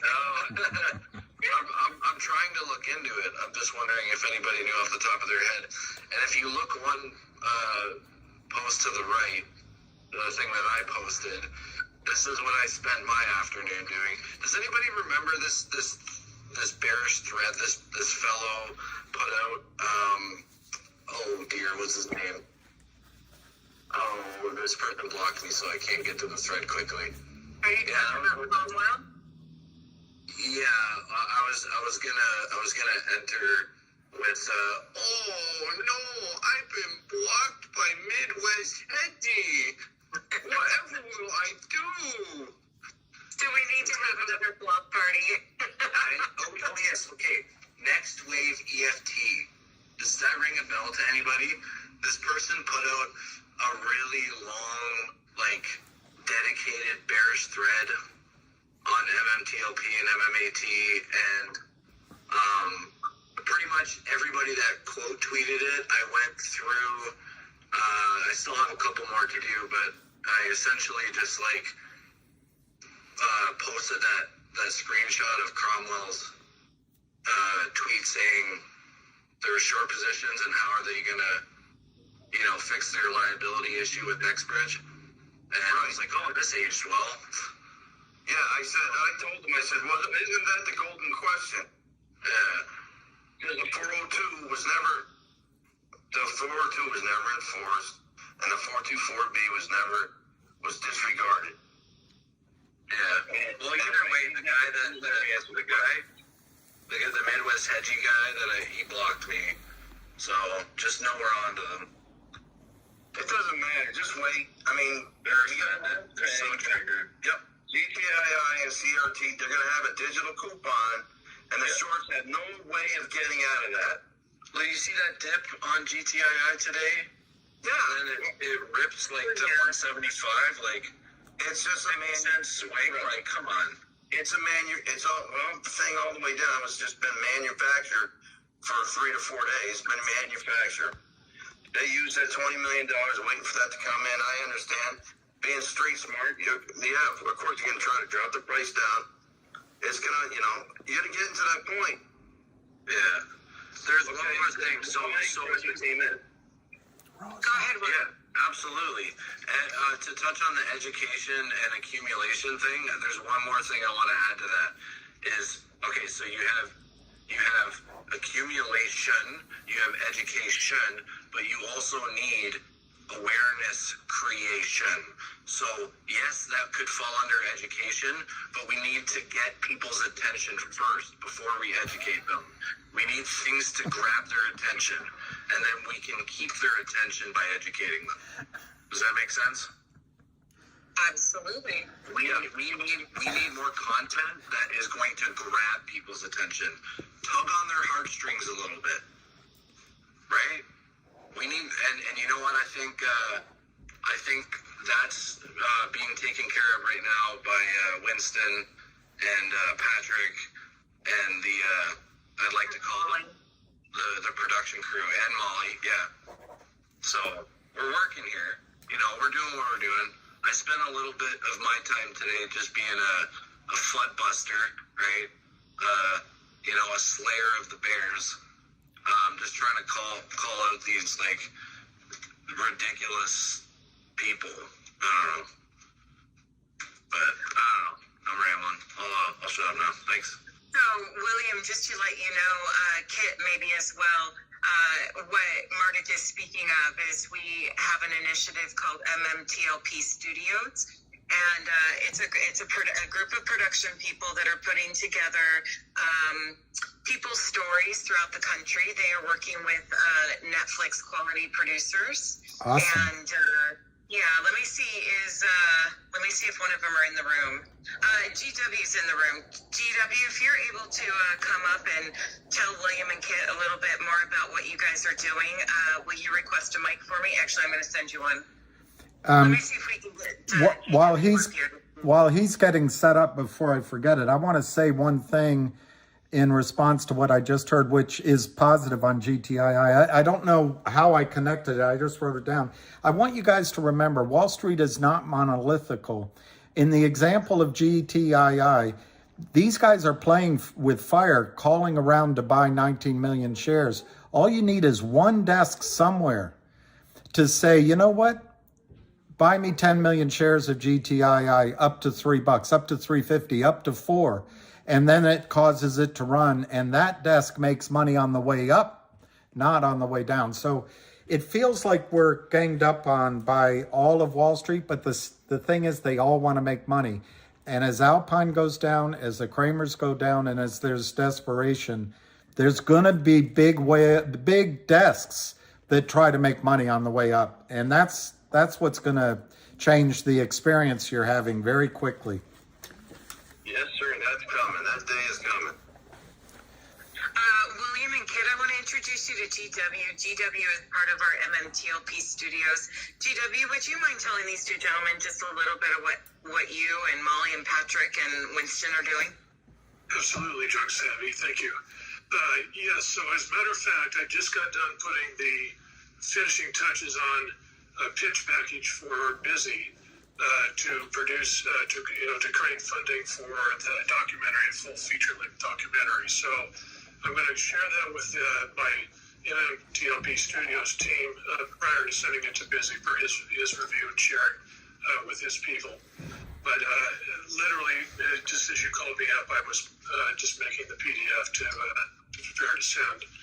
The MMTLP Studios is basically two major communication pieces. One is the website, mmtlpstudios.com, and that will be a focal point for sharing stories, video stories from personal stories with people from around the country or from around the world who have been impacted by FINRA's halting of the MMTLP shares on December 8th or 9th. And the stories are so poignant and so powerful. They're definitely, we will pick and edit the best of them and put them on a page, on a certain page on the website. So that will start happening probably as early as this weekend. And then as time goes by, we'll be able to add more and more of those stories. We'll probably end up with, literally hundreds of stories over the next 2 or 3 months. That's what would be our capacity for the website. The website is also kind of a portal for links to fairmarketsnow.org and kind of a sister site to that site. And it's going to also be a way to share information about the rallies that we're putting on, and just about everything to do with telling the story of how MMTLP or the systemic damage to the U.S. stock market as a result of counterfeit shares. We're going to be storytelling in a number of different ways, mostly through video productions, because that's our mission is through the studios is to tell stories on video, either in documentary or video form. So I don't know, that's basically the gist of it. If anybody has any questions, I'm happy to try and answer those. Well, GW, that's to be able to tell a story. That's how human beings communicate. It's also how we remember things over time. It's tremendous that you're doing it.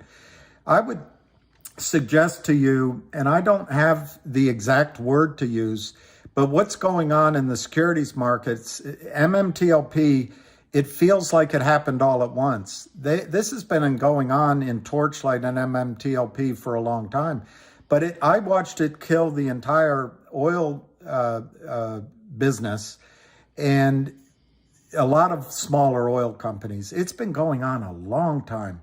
And one thing I think has happened from when I was on the street is you used to have a type 1 and a type 2 account. You used to be able to come into my office and you could give me a physical certificate. I could see you sign it and we could deposit it right away. What Wall Street has done, and not everyone on Wall Street is bad, by the way, I just think it's a few people. They've made it all electronic. So they've converted Wall Street into a fractional reserve banking system. That's what your banks are. If you brought cash into your bank, $1 million, if you came in the next day to take it out, it's not there because it's typically a 10-to-1. They keep reserves of 10%. Some banks push it. Wall Street is relying on that same theory, which is none of people are going to ask for all of the physical shares at one time.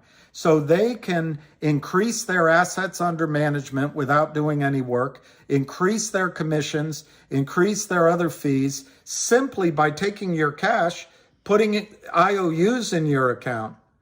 And they're never going to be caught out because the computers, everything at FINRA, everything in the back offices now are computerized, and there's never a problem. If for some reason there's a little bit of a glitch, they'll tell you it's going to take 30 days, 60 days, and they can go out in the market and buy shares. So the other thing that's happened that's different, you can't do type 1 anymore. They will not take physical shares as a deposit anymore.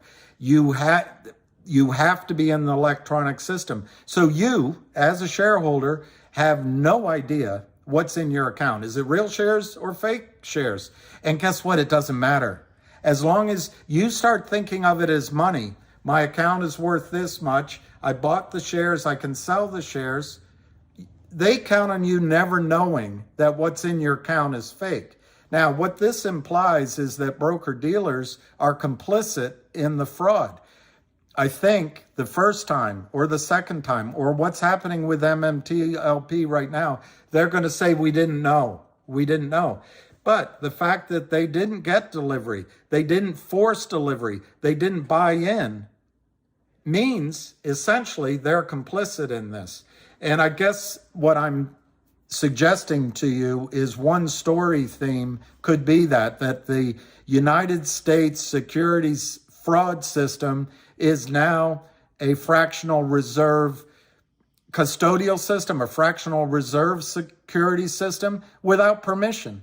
And I'll tell you what, GW, if you start to think about it, and I did a brief exercise in it. Apparently, the DTCC has $80 trillion in it. At least it did before the correction. That's the securities that are real. I got on a website and it says Americans own 120 trillion in financial assets. What's the spread, the 40 million spread? Is that all counterfeit? I don't know the answer, but what if in bonds and all these stocks, our accounts are stuffed with counterfeit securities? And that's what I think's scaring people right now with MMTLP. You guys caught them out, and it's much bigger than just one or two stocks. Anyway, I'll be quiet. I couldn't hear you.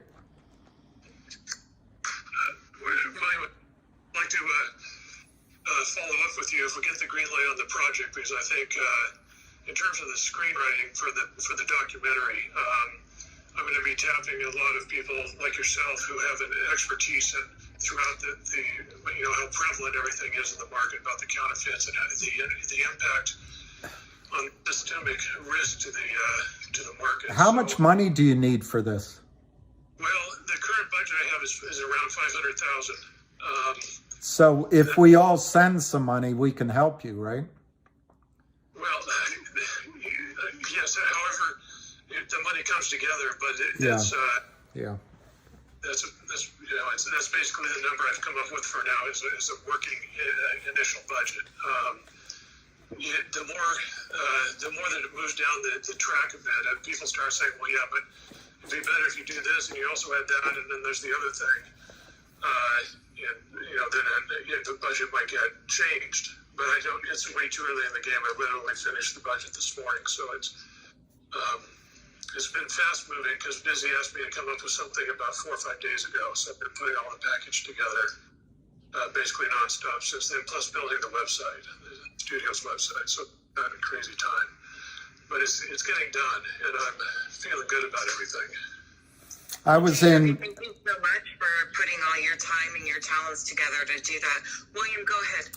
I was in New York last summer with a CEO of an oil company. He's one of these guys, his handshake is his word, and he's well respected throughout the industry. He's on the board of different huge financial firms. And anyway, he had invested in a gold company, and I think it's called Novo Resources. I won't go through that whole story, except that they've had success, And he was looking at his account and he said to me, you know, Bill, this has gone from, he bought it, his average price was $4. He expected it to go to 40 or 400, and he's a smart guy.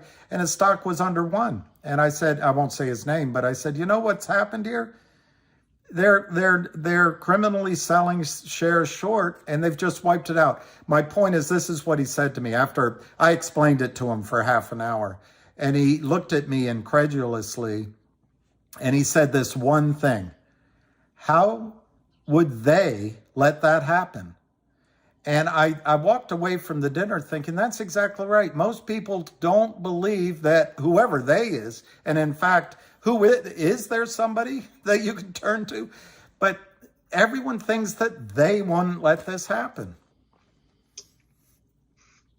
That's where the power of storytelling has to rip this open, because so far, apparently, nobody's been able to explain why they have let this happen. And, you know, the Bernie Madoff documentary, the Netflix that came out a couple of weeks ago, that just was so revealing about how corrupt the system is. And yet, after 2008 or the Bernie Madoff thing, it's like, still, they let it happen.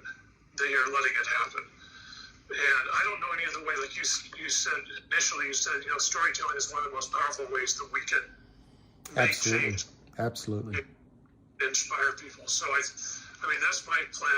I've titled the working title for the documentary is The Elephant in the Room. And basically, as one can see counted shares, no one can prove that there's counted shares. That's too small an animal. There's got to be a bigger animal. You know what these guys do? In the question you guys were asking before, but specifically with Kurt Kramer and his attorney, Nadich, they went into court, and it was a different stock, and I won't bore you with the whole story. It's out there in the records, court records. But they come in and argue after they've killed the company. They actually go into the court and say, well, how do we know the business plan would have worked? There's no evidence that the business plan would have worked. They have every advantage. And you guys were talking about the OTC markets. They should be ashamed of themselves. Absolutely ashamed of themselves. There is no over-the-counter market for capital formation anymore. And that's the way Goldman Sachs and the rest want it, because then they have an oligopoly or whatever on capital formation. But they should be ashamed of themselves. Anyway, I'll be quiet. Thank you for your contributions, William. We really appreciate you spending the afternoon with us. Really quick, Swing has an announcement, I believe. Go ahead, Swing. All right, so before anybody freaks out, there's a new filing on metamaterials, and it's an update from the November cash raise, and all they did was just, they have a 424B, so it's not a new $100 million capital raise, if you will. It's just an updated 424B.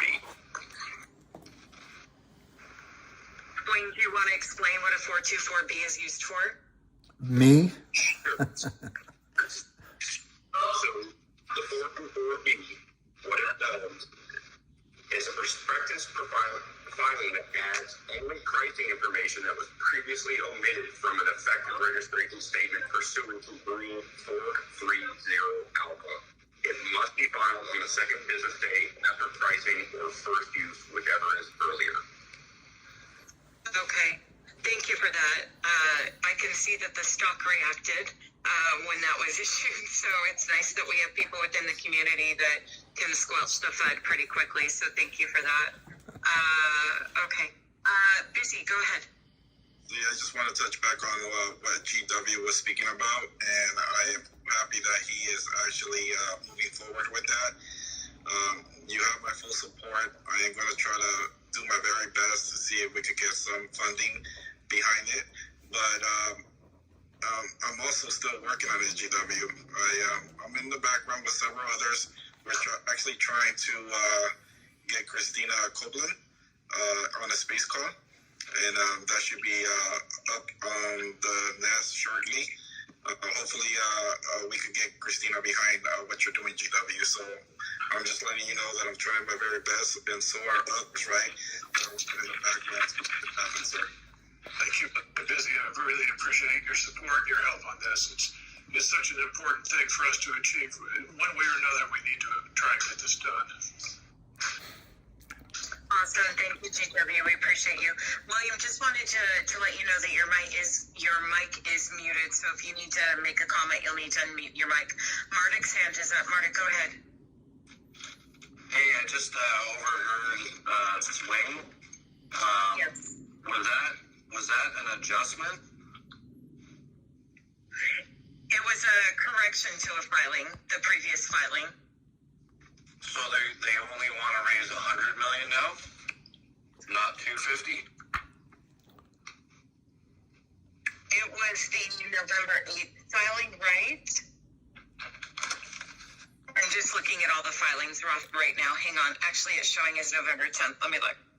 Yeah, sorry, I'm just not at my computer right now.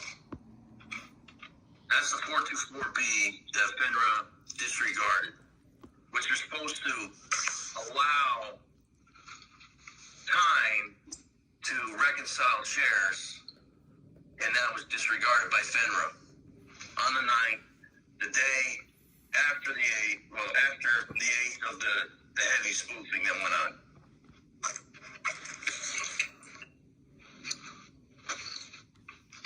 Because on the 424B original was supposed to be 12th, was supposed to be the last trading day. You'd have your T+2, all that stuff, and somehow FINRA had a problem with it on Friday morning.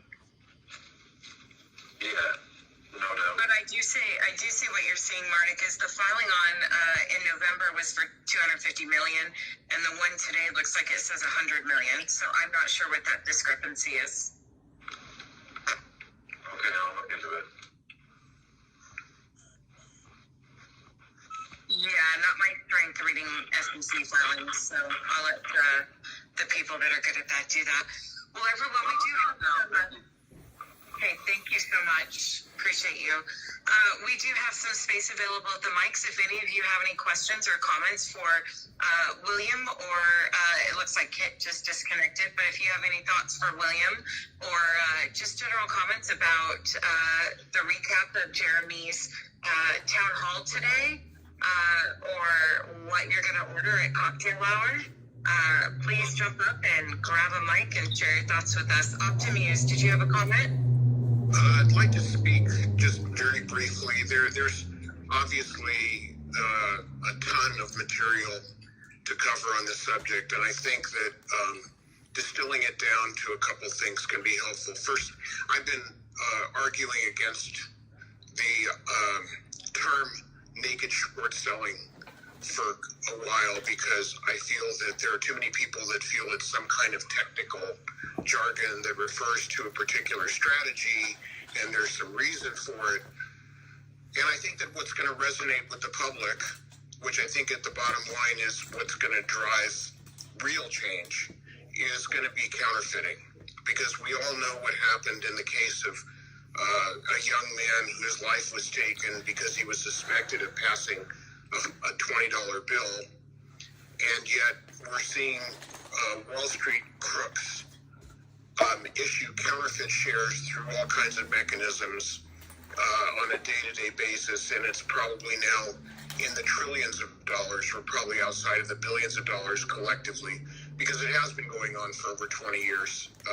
I was a shareholder in a company called Sedona, a shareholder in a company called Force Protection, which was building vehicles that were trying to save our troops from landmines. This has been going on for far too long. So the issue of getting the narrative very clean and very concise, and I think that, you know, even the term counterfeit short, it's just counterfeiting. You know, the fact that even we're attaching the word short to it, I'm not sure that somebody's not going to try to leverage that into an argument about, well, it's a kind of technical kind of short selling and these guys really don't know. It's just plain counterfeiting. When Reg Show was passed back in 2008, you know, the idea was that somehow there was going to be the use of a threshold list to identify securities or assets that were sold short and were not delivered, and the FTDs would show up on a list, and that would force the reconciliation. That didn't work because all they did was work around by mismarking tickets, which we know now is factually has been going on for decades. Mismarking sell tickets as if they're holding securities that are long, and as long as they have compatriots that will enable them to do that, they will continue to do that. Then there's also the X-clearing. And then we're using terms like spoofing, and we're using terms like washing. Well, again, these are technical terms, and we know that they are federal offenses. They are criminally punishable, but who's going to enforce it? The SEC, led by former Goldman Sachs executives and through the revolving door? I don't think so. So I think that, we're really up against forces that are so deeply rooted that and very formidable, and they're going to protect this turf for dear life. That we just need to be prepared that in order to get this message out, it's got to be very clean. It's got to be very clear. There has to be no ambiguity. There has to be no room for some kind of technical workaround where somebody can twist the narrative and say, well, these guys really don't know what they're talking about, and so forth. And case of GTII specifically, Alpine Securities was mentioned specifically in an SEC filing in November as not having the ability to do their back testing for their financial well-being. It's been 3 months. Where is that, and where is the enforcement going forward in terms of what's going to happen with Alpine? Who's going to be responsible for making sure that takes place? So we can look in terms of people who have been within the SEC and whistleblowers. There was the case of Harry Markopoulos in the Madoff situation, who went before the SEC and provided ironclad data that Bernie Madoff was a Ponzi scheme and a fraud, and they didn't listen to him. The SEC was provided with the DTC number for Madoff. They never checked. Gary, a former whistleblower for who worked at the SEC as an SEC attorney, a civil servant, attempted to bring to their attention the issues of Pequot Capital and John Mack, and was fired for being a whistleblower. So this is what we're up against. I know everybody here is fantastic and everybody's on the same team, but we really need to grasp the fact that any crack in the narrative, any crack in the way we talk about this is going to be used against us by the powers that be, because the SEC is a revolving door for Goldman Sachs and the like, just like the U.S. Patent Office is a revolving door for former attorneys at Google and Facebook and other places. These are very formidable forces we're up against. So I'm going to turn my mic back. Thank you for the opportunity to speak. Wow. Yeah, absolutely. Optimism. I mean, a lot of my thoughts and questions have been centered around, the reason these people have money or in power is because they have corrupted the system. So the last thing they want is for us to cleanse it. And, they're simultaneously destroying the very system that has given them money and power.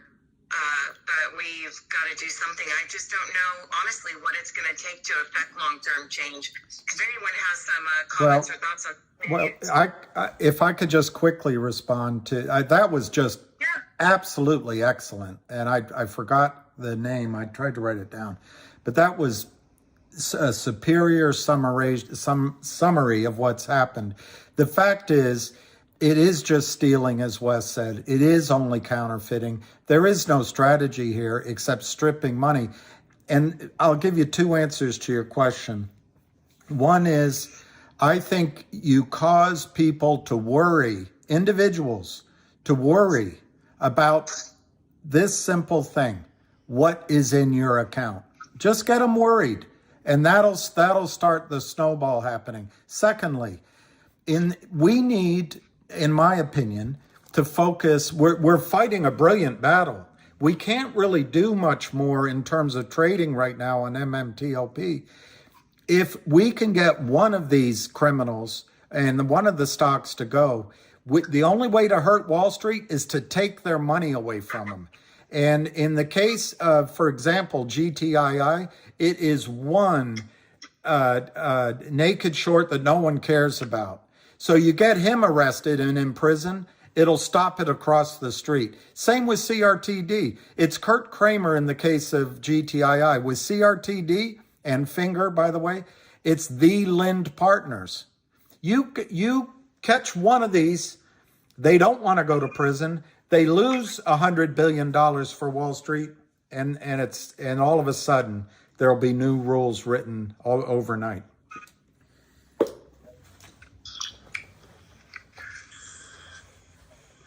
Absolutely, thank you for that, William. Just a little point of business. Marduk or Deed, are either of you able to open a space or had planned to open a space? Give me a thumbs up or... Every okay, man. Marduk said no open a space.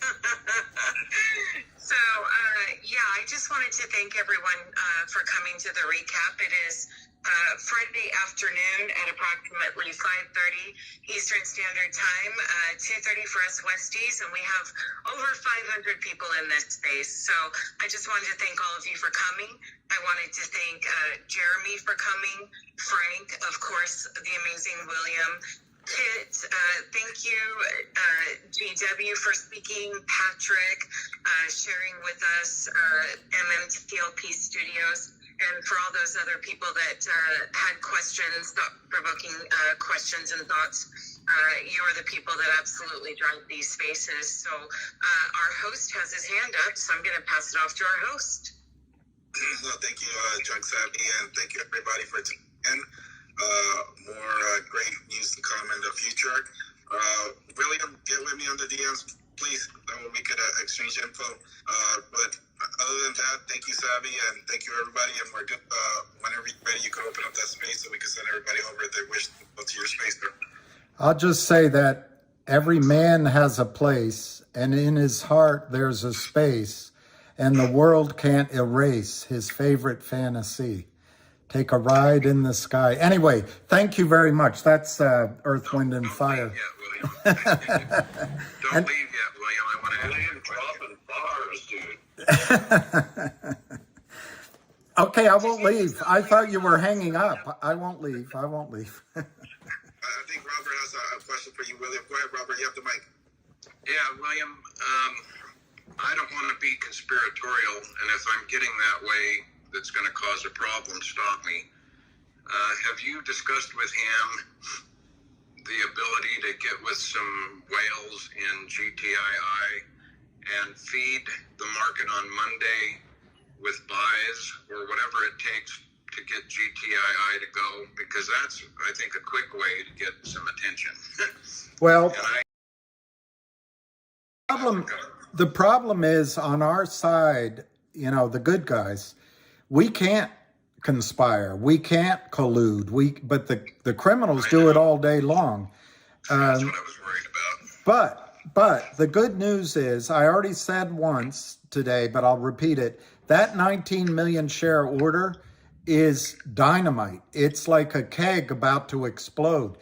The greed on Wall Street works both ways. And if a trading desk can see a way, the example I gave, what if a trading desk bought 1 million shares at $2 and the stock went to 200 or 100?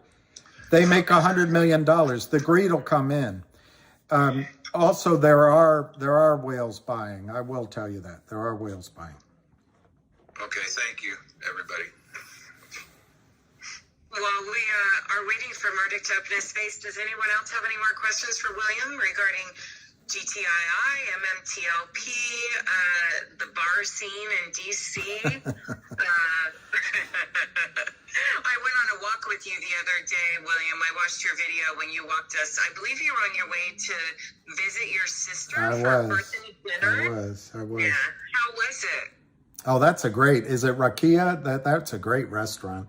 And it was a wonderful dinner. I'll do more of that because DC is a fascinating town and it's your capital.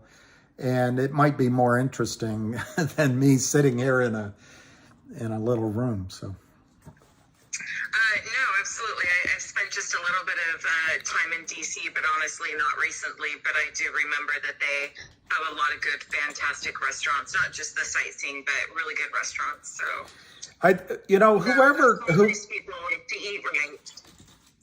Whoever made the point earlier, the problem really is how we communicate this message. People on Wall Street, I'm talking about people at my old office, for example, which is now Morgan Stanley, top producers, they don't get it. They do not get it. So it's a matter of getting it.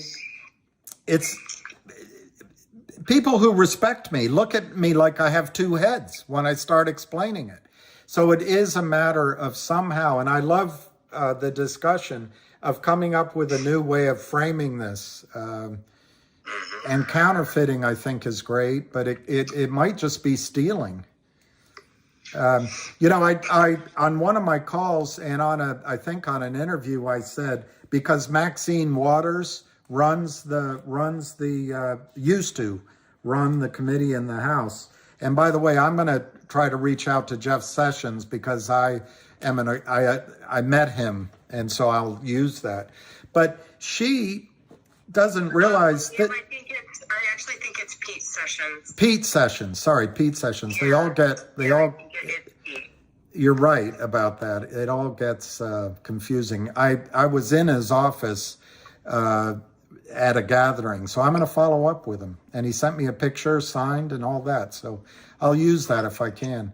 But, what these criminals do, it's a civil rights issue as well. There are generations of people that aren't as fortunate as some of the others in America who were put away for 3 strikes, you're out. Kurt Kramer and the jerks at the Lynn Partners and the rest, they do 3 strikes before they have 1 sip of coffee in the morning. Anyway, I get. All right, guys, I got my space open. Feel free to hop over whenever you feel like it. Thank you again, William, for coming by. Always a pleasure. What's your space? Commonly listed as #TorchlightAfterDark. I love it. Torchlight After Dark.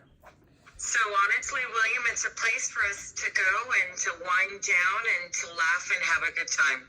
So we go full business all day, but at nighttime we like to laugh and have a good time. But you are more than welcome to join us over there.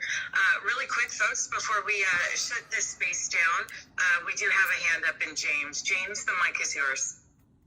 What's up, everybody? I'm just a technician on Long Island, and I've been following William for a while, and William is one of the most modest people I've ever come across. And everything that you say, the knowledge you share to everybody is greatly appreciated, more than you know, William. And it's going to be Johnny Red on the rocks for me as soon as I get home. And I want to thank everybody for everything that they're doing, and I am definitely part of the resilience. I'm going to stick around for as long as possible to give it to these guys back. That's for damn sure. Well, James, and that's all I got to say. Well, thank you very much for that. We are happy to have you in the resistance. So thank you for that. Thank you, James. Marduk's space is open. Let's blow up the space with emojis thanking William for coming. No, thank you guys. Thank you guys. Let's toss some hearts and some waves and all that fun stuff. But yeah, we love having you here, William. And you are welcome back to our spaces any time.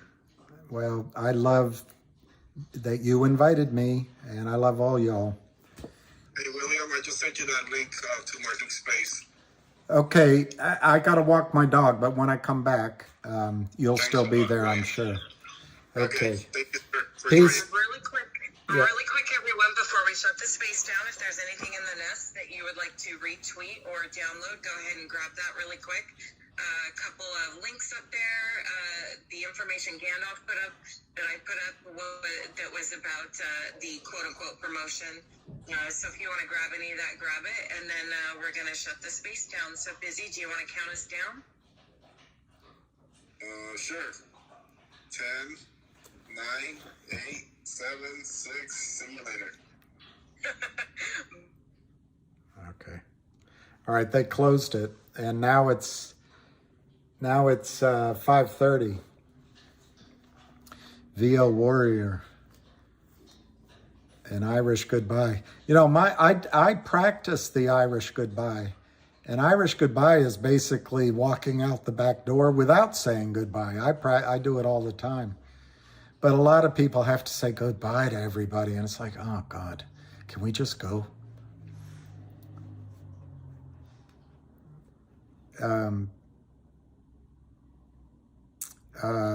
See, Exxon is hitting a 52 weeks high. Put in your notebook that you would have bought Exxon back in if you had gotten out of MMTLP, you know, on the 15th or 12th or whatever day it was. Put in there you would have bought Exxon. I know you whose number? Oh, the Rumsfeld speech. I know he actually had some honesty a couple times. Hey, Fahad. Who's junk?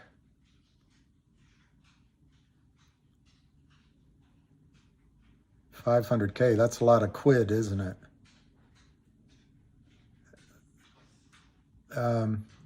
I didn't hear anything on the CRTD equipment agreement, but VO Warrior news just out. CRTD purchase agreement for 20 cents. Let me look at that. I didn't see that news. Is there news out right now?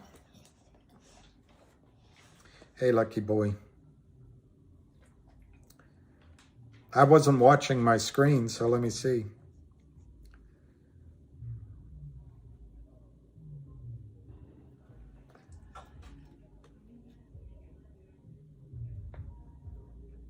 I don't see new news on CRTD, but it is correct. The OG collection is worth 20 cents a share. I know that I think I know that guy. That overview was amazing, and he got it cold. When people hear short, they assume that shorting is somehow a cleansing process.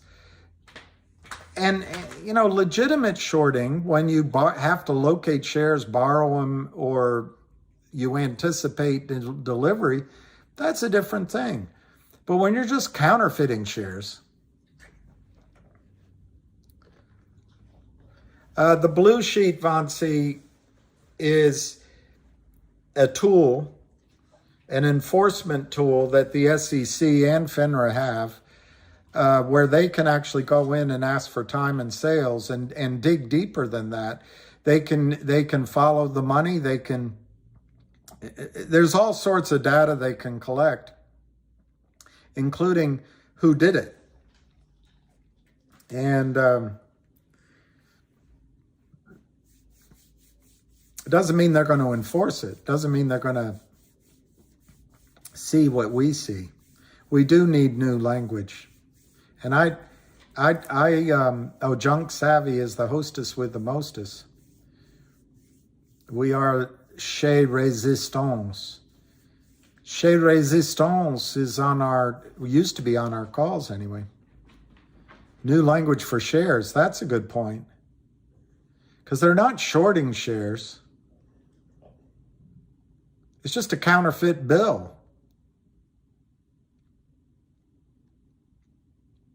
I wonder what we could call it. Our Reuter 18. I think we're very close on GTII. It's a bit like, I don't know what example to give, but a volcano can rumble for years and decades and then explodes. And I think one morning you're going to wake up and you're going to find that I'm gone. Yeah, George Floyd did that for $20.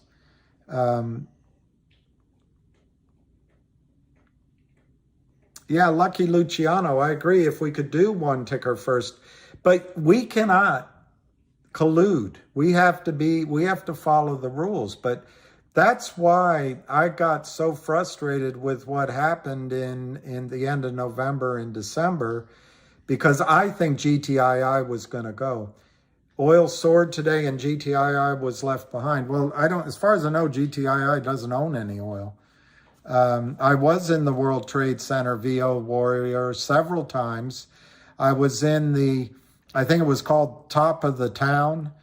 I could be wrong because I've been in the top of buildings around the world. But I remember when I trained at Merrill Lynch, we trained at One Liberty Plaza, which was also a tall building. It's still there.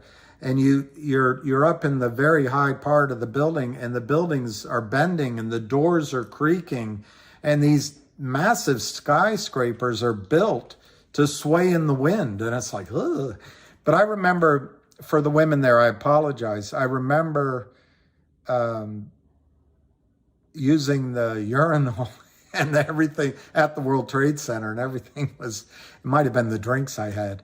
But I loved looking out over the city. I loved walking down below. It's a whole city down there. And I used to go up all the time. It's a real tragedy. I think something funny went on, because that guy Silverstein made $2 billion in profit within a couple of months of buying the World Trade Center. And I've learned there aren't any coincidences. Counterfeit's probably good enough. It was the drinks. Well,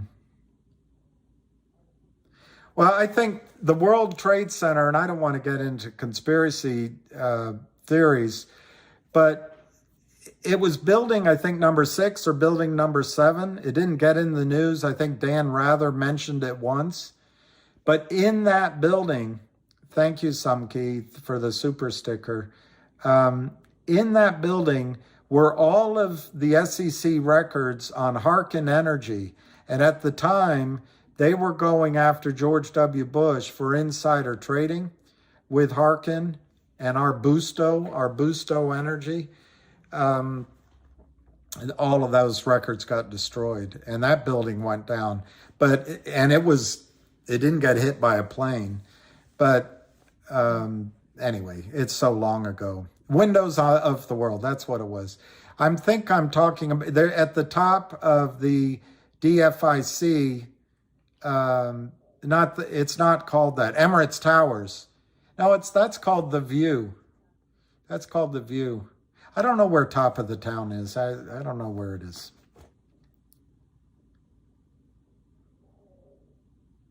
Oh, he deserved every penny. Okay. I think GTI spiked at the end of the day because, Zach, it was a short attack, and I should have said that on the call. But anyway, it was a short attack, and the criminals are paying other criminals to drive it down, hoping a panic will ensue. But then they didn't intend to hold it over the weekend, so they bought back up. And hopefully some of the criminals made money, but some didn't. Yeah, it came down hours later. It was suspicious. And billions missing from the Pentagon, yeah. In fact, he was talking about the billions, if it weren't trillions, missing in the Pentagon budget, and then never talked about again. Well, they say nothing is lost on Wall Street, and yeah, I know it was 6. I guess I said 7, but there's a great video on it by a guy named Dana Durmford, but he comes across like a kook, but I respect him for his courage. I don't know if I can find it, but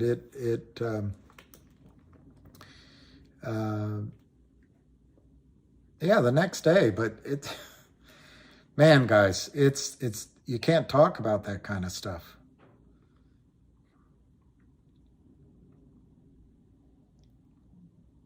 Well, VO Warrior, one thing I'm concerned with everyone copying, like, this new guy coming in, everyone taking credit, I think, but they're all using the hamster playbook, is eventually Wall Street's going to say, wait a minute, this is huge. And they're going to stop trading. They're going to shut down the markets. So I would love to get 1 or 2 short squeezes in, and hopefully it's one of our stocks before that happens, so you guys can make some money. After all, well, stop censorship. That building was built to absorb that, and there's an example when I'm in Dubai there was a fire, but I think there was an example in London as well. Those structures, it doesn't get hot enough to melt it down. And I'm not going to say it out loud, but if you ever watch the movies of the casinos that went down in Las Vegas, it looks kind of similar. I get lucky on the side.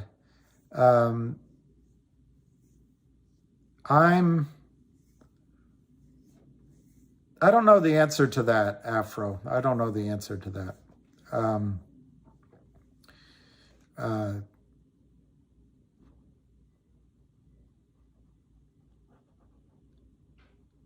I haven't ever thought about that question the way you asked it. So I just don't know the answer. Doing this actually takes a lot of energy. I don't know if I call it work, but it's grown to something that I take seriously and is a responsibility. But I still raise money for companies, and I still have a vision of things I want to do. But what I do is defined by results, and the results are so intermittent, but you have to do the work all along. But you can't, it's hard to prove you did that work. Even when the result comes, other people try to take credit. So it's an interesting question, Afro. I'll have to come up with a better answer than that. I would love GTII to go that high. I don't think MMTLP will ever trade again, but that's my opinion. I think they have to settle it, and it's got to be in huge dollar amounts.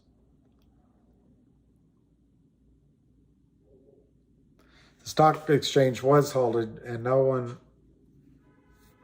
Well, VO Warrior, I don't know that that's true. There was evidence of put buying just prior to those buildings going down in the airline stocks. And James Bond, the movie Casino Royale, incorporated that into its storyline. But I think what really happened is there was no enforcement. And, the United States is careening toward, we're not ready for what's coming. And our financial system has to keep expanding. It's like shark swimming or a relationship. It has to keep going or it collapses. I don't know how they would settle justice. I've given my framework, and I was thinking today maybe I'll write a short note to John Berta. I have his email, and maybe he can call me and we can talk. But I think the way to do it, just to put it just as short as possible, is for NextBridge to issue 1 billion new shares. Of course, there's hoops to leap through at a high number to the criminals. And then NextBridge becomes the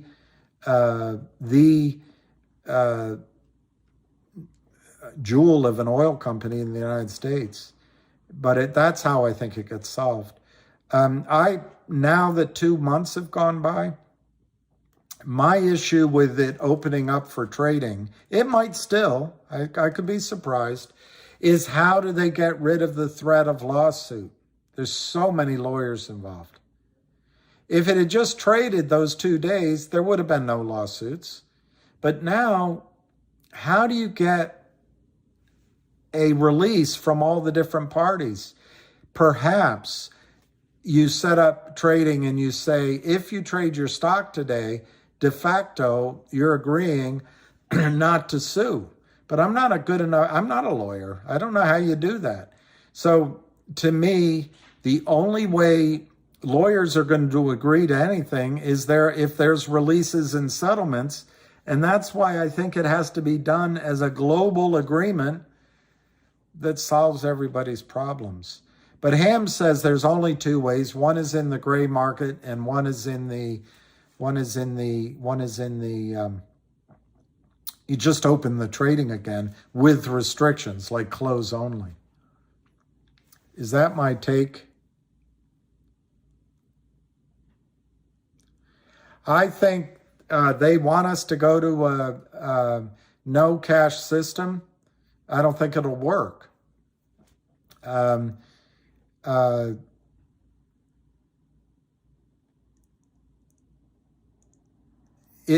just don't think it'll work. But what I do think is the blockchain, the DeFi, is a threat to the global banks, and they can't, take their pound of flesh or suck the blood out of the economy anymore. So they want to control this system so they can continue to gorge themselves. But I don't think a cashless society will work. It'll require too many policemen, too many tattletales. You're talking about a totalitarian state that will evolve. I'll just give you an example. If everything goes digital, when you need work on your porch, you're gonna make payment in bottles of vodka, or you're going to, if you're in the rural areas, you might offer chickens and a year worth of eggs to get your porch redone. There's going to be bartering. There will be bartering. And I think, at least locally, there will be some sort of currencies that spring up that make it all informal. People will rebel against having what if you're a guy that cheats on your wife at a naked lady place? Do you want that to go on a digital agreement? What if you're a wife that, I don't know, wants to go to a spa for the weekend, but you don't want to tell your husband about it? What if you're somebody with a drug habit and you don't want your coworkers to know? I just don't see digital currency. I think populations will rebel against it. It's a lot like on a campus. People put down sidewalks the way they think they should be, and people are supposed to walk along those sidewalks, but the population that lives on that campus and goes to the classes on that campus, they walk the most efficient route possible, and if it's across the grass, it's across the grass. Remember, grass grows by the inch and dies by the yard. But anyway, I think other payment systems will evolve because it's more efficient for people. than this all digital. But I do think they're going to try to make it all digital. But I just can't imagine life without dollar bills in your pocket.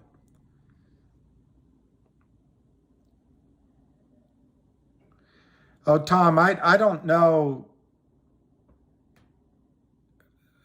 There's a lot of questions coming here. I don't know that the market is going to get shut down, but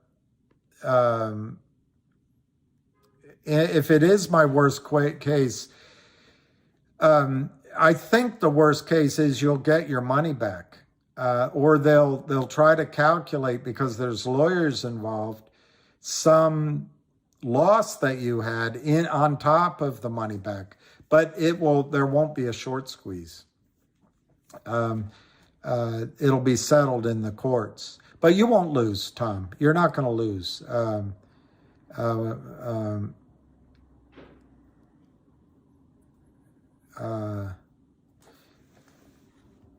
I just saw a question.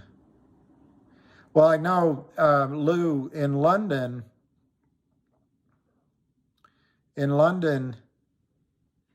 and by the way, when you don't use cash at bars and sports venues, nobody can pocket the cash. So there's a reason for it. I know, Justice, there was a young guy, I said, well, where do I send my check? And he burst out laughing. Check? He said, have you heard of Venmo? I hadn't. Now I do. So they all use Venmo. Somebody just asked a question. Hey, Zizu. I just saw a really important question.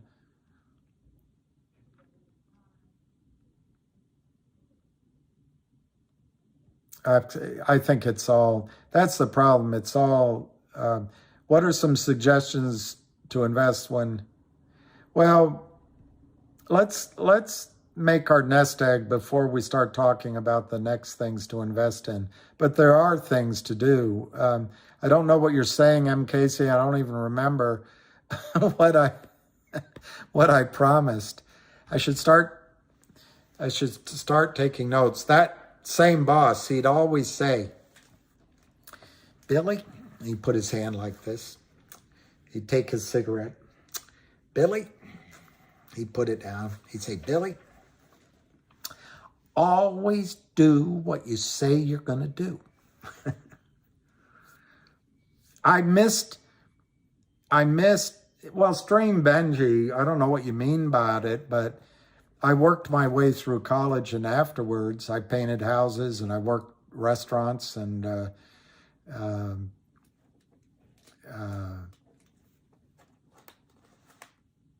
but yeah, after a certain age, I'd say around my early 20s, I never have collected a salary ever since. It's always been, based on the work I do.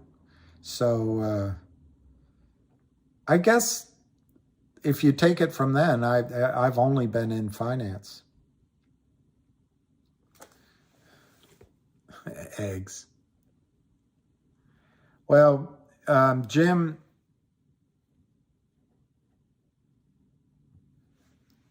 well, let's see about this ring.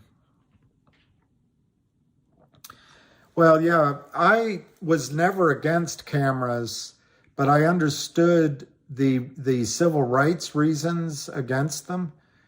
So that's a classic case. That's attention in a free society.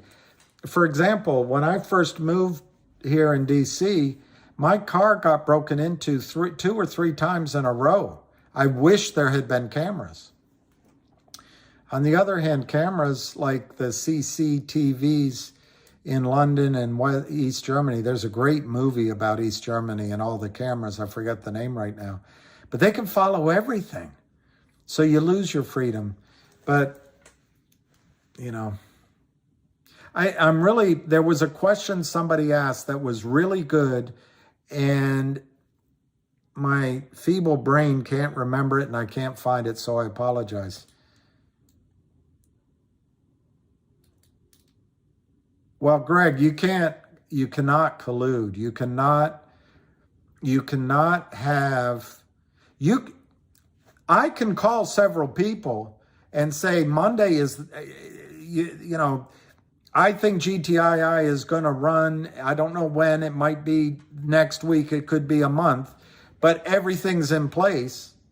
And if all those people, let's say 80% of them, decide to buy on Monday, that's okay.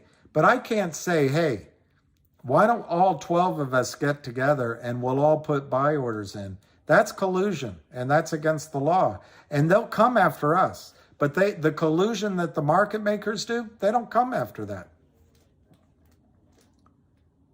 Can they follow at 8 cents per share dividend for GMBL? I don't know anything about that.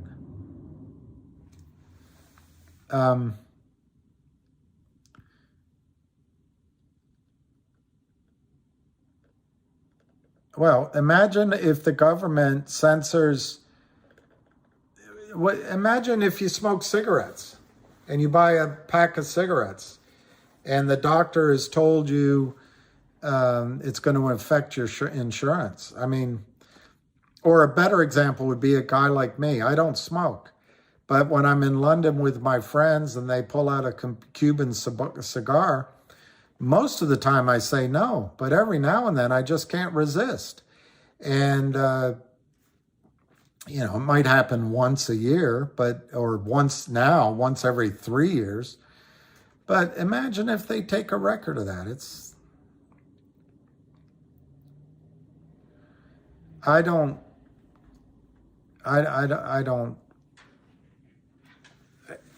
enjoy going to strip clubs, Susan. It's not something I do. Tipping them, I don't know. You know, when I've had to go as a part of a wedding group or something, I just put something down on the way out. But a bunch of guys all oogling someone, I don't enjoy. It's not that I've never been there though, but it's just not my cup of tea. Ham playing pickleball live. That guy, the SEC's boss right now is Gary Gensler. Or you're saying who's the boss of the SEC? I think it is Maxine Waters' committee, but it might be the Senate committee that the guy from Ohio runs. I'm spacing out. Senator Brown or something. Please don't stand up now. Wow. All right. I kind of miss those days when you're young and you're dancing and something pops up without wanting it to. The last minute run on GTII is a huge benefit for next week. It's huge. It could happen anytime. I wish I had remembered to say on the space call that it was probably day traders, opportunistic hyena, jackal type shorts trying to drive it down. And they just covered before the weekend. They don't want to be short over the weekend. Yeah, Congress rules the SEC in theory, but you know, if you want to just strip away the varnish, it's Goldman Sachs. Goldman Sachs runs the SEC. Sherrod Brown. Yeah, Sherrod Brown. Well, VO Warrior, whoever took credit for it, if you remember, Bill Clinton, or it was the Republican House, got the bond mark, our debt, to zero for a 1 or 1.5 years. And then GW came in and just started spending. And then Obama spent, Reagan spent. The fact is, we rail against it, But our debt-based system, the debt has to keep growing. It has to keep growing. Otherwise, the system explodes. And what I'm warning you guys about is the predicate on all that debt getting paid back is inexpensive oil, to be blunt. And someday, Saudi Arabia is going to announce, the king is going to say, we're leaving the rest of the oil in the Forgotten Quarter, and we're going to leave the rest of the oil in the Garwal field in the ground for future generations, because they won't want to admit that the world's greatest bounty of oil, it won't have run out, but it will have been spent. Today, the world's greatest conventional oil pool size is in Iraq. And, you know, we had a war there, but we didn't, it won't benefit us. It's possible that in Iraq, with enough investment, they can grow their production a little bit. The UAE, Libya, and there's one country in Africa, I want to say it's Guyana. But in essence, there's nowhere in the world that there's new major supplies of oil. Russia, using Western technology, was able to get its oil production up over 11, 12 million barrels a day. And to me, I'm not sure how they did it, but they did it. And maybe that's somewhat sustainable. I do think Russia can find new natural gas, Qatar can, and even here in the United States, in Pennsylvania and that part, we're finding massive reserves of natural gas. But someday the bond geniuses are going to go, oh my gosh, this debt cannot be paid back. And that's when you're going to have interest rates go up, you're going to have the debt markets collapse, the confidence in the dollar will disappear, and the exorbitant privilege that we as U.S. citizens have enjoyed is going to be gone. It's not the end of the world. I've spent a lot of time in Europe, and people there live extremely well, but they don't live as wastefully as we do. And anyway, that's why I want you to make money just now. Well, the world stream Benji, the fact is the world ends for each of us at some point. So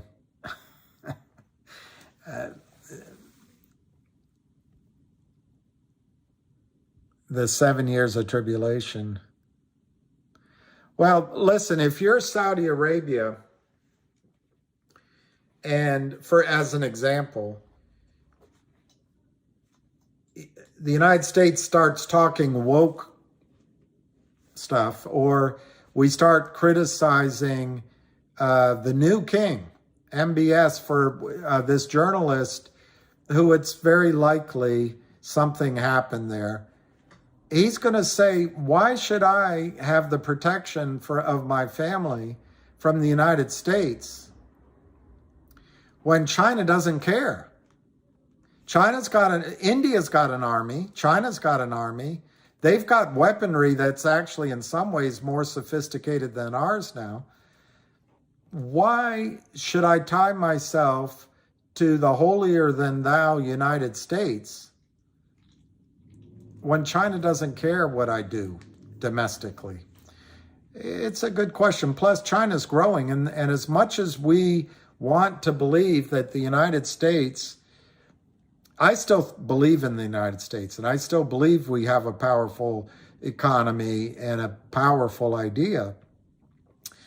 But India is growing, Vietnam is growing, Southeast Asia is growing, Malaysia, China.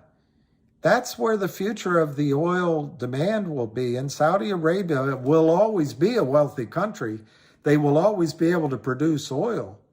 and have wealth off of it. But they're also one of the biggest per capita consumers of oil in the world.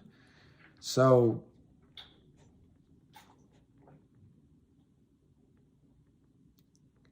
well,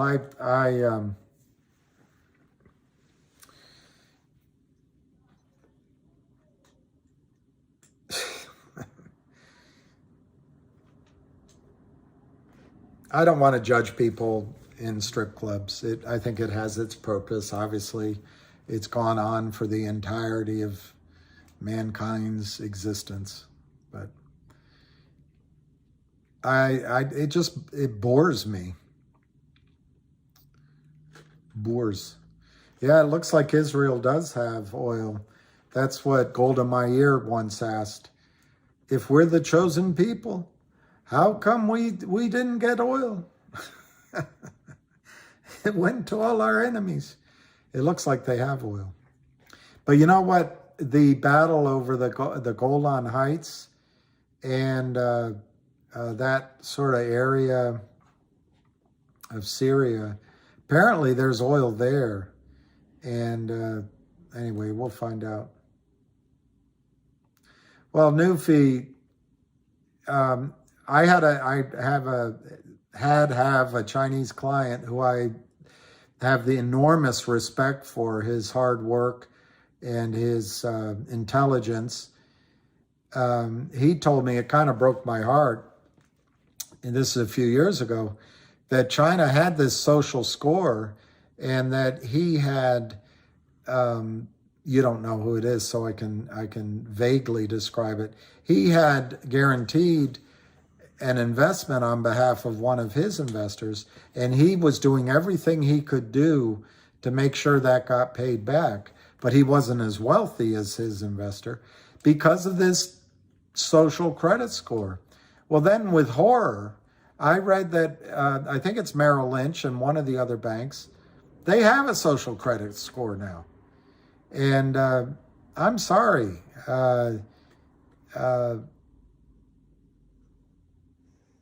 You know, one thing about the Catholic Church, it fills us with guilt, and it also fills us with all these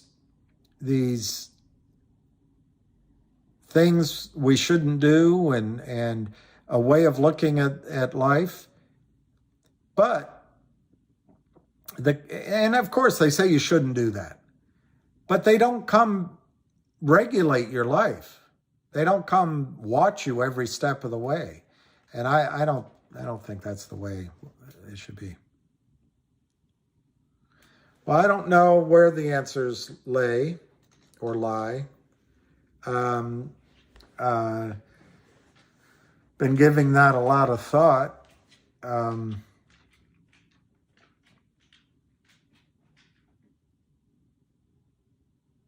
And I just don't know.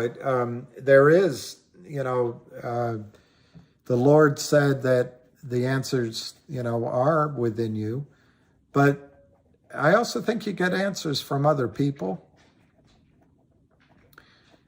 I think other living beings give us answers.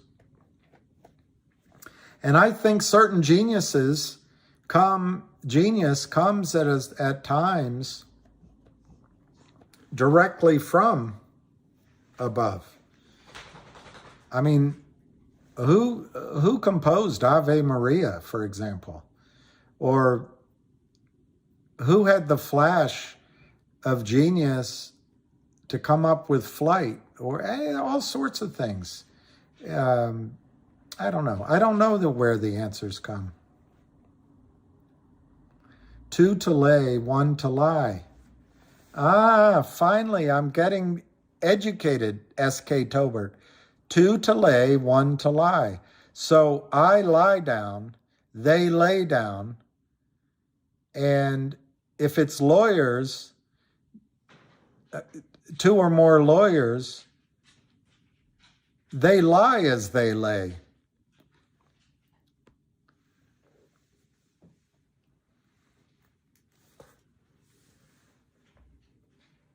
I wonder where the Big Bang Theory comes from. It's it's really, because what was there before creation? Obviously the Creator. And what are we expanding into? And is it possible that the Big Bang is the other side of a black hole? There's a great book, and I want to say it's written by Eric Rosen, but I might be wrong with that name. But it's called Carbon. That's the name of it. Carbon. C-A-R-B-O-N. Carbon. It's just an incredible book.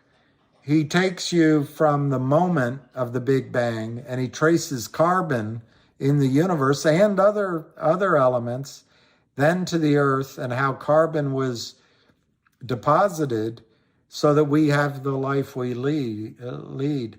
There's another great book. I'm trying to remember the name of it right now. It's written by a woman. I was saying all that, so I hope it triggers my memory. But what she wrote about was what an astronaut would experience dropping out of a plane at the highest point the plane could go, the highest level of our atmosphere. And that was really fascinating too. I can't remember the name of that one. But anyway, the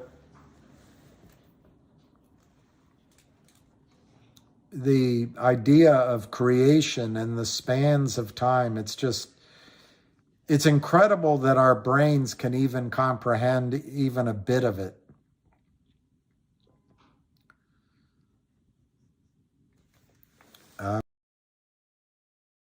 My dear, looking for a way to hide my fears. What kind of fool was I? I could never win, never win. Dun dun. Quietly now as they. No. Yes, who's on first and who's on second? Yeah, it was a good book. I'd love to meet someday, but what's on second?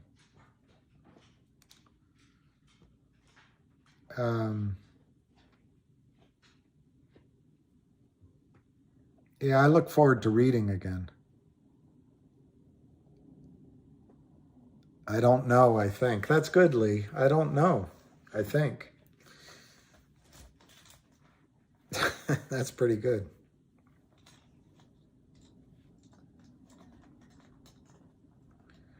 Christopher Hitchens, as you know, was an atheist, and he didn't believe in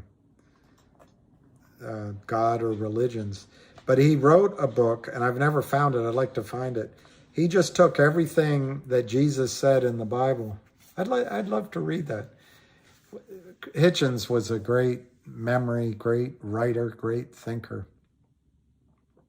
I've had my drinks. I've had all I can drink, I think. I stopped, I haven't had a drink since, I don't know, something like August, this coming year, it'll be 4 years since I have had a drink. I read the Screw Tape Letters. How do attorneys sleep?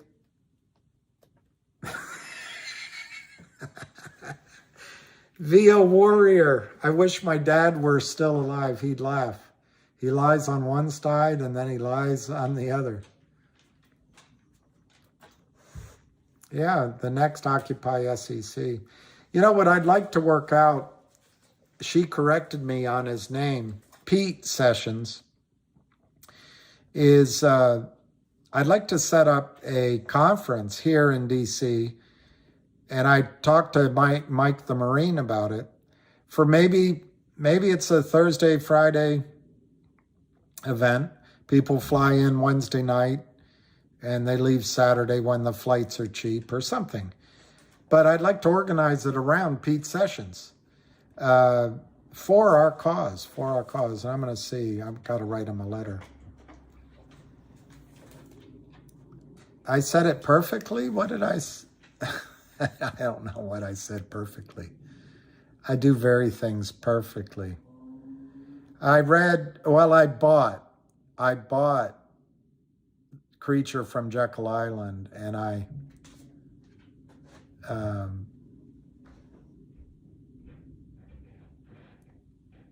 well, we could get going on DNA. And somebody asked me if I believe in aliens. Wow, Jay, you haven't had a drink in 4 decades? We're going to put a man on the moon before the decade is out. We do this not because it's easy, but because it is, and other things, not because they are easy, but because they are hard. Yeah, 40 years, that's 20 years, M. Casey. 4 years, congratulations, Matt K.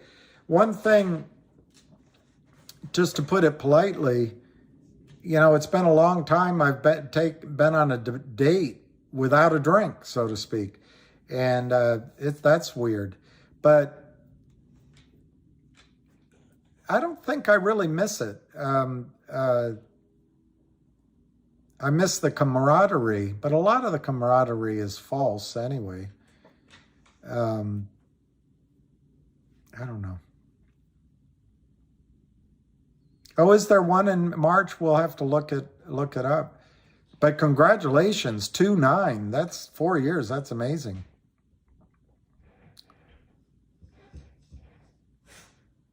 What goes up must come down. But that's not my department, said Werner von Braun. I don't judge the drinking. I don't judge people for drink. I drank. But I kind of take it as a gift that I'm not drinking, and I'm 100% convinced that I could have a drink and not drink again. But at the same time, why test it? Why test it? What if, I don't know, it's just not worth it. It's just not, the test isn't worth it. I've just had enough. I had all that I was supposed to drink. I love bourbon with a Cuban cigar, Skydog. I love it. Hayden's, what is it called? Hayden's, I love it, but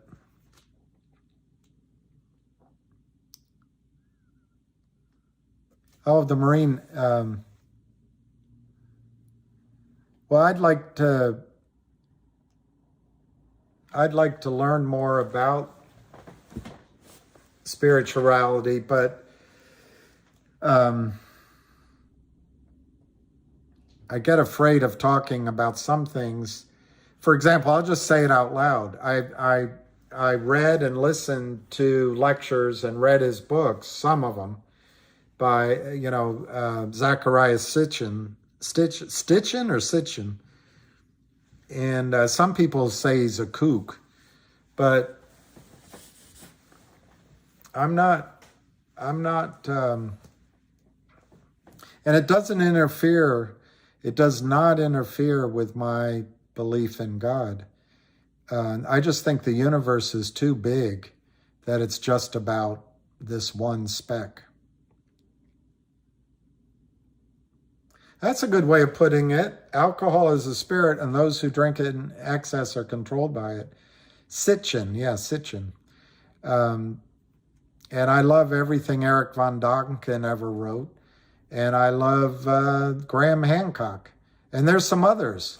There's I'm forgetting his first name right now, an American Carlson I like a lot. So it's Carson or Carlson. Anyway, so it's Basil Hayden.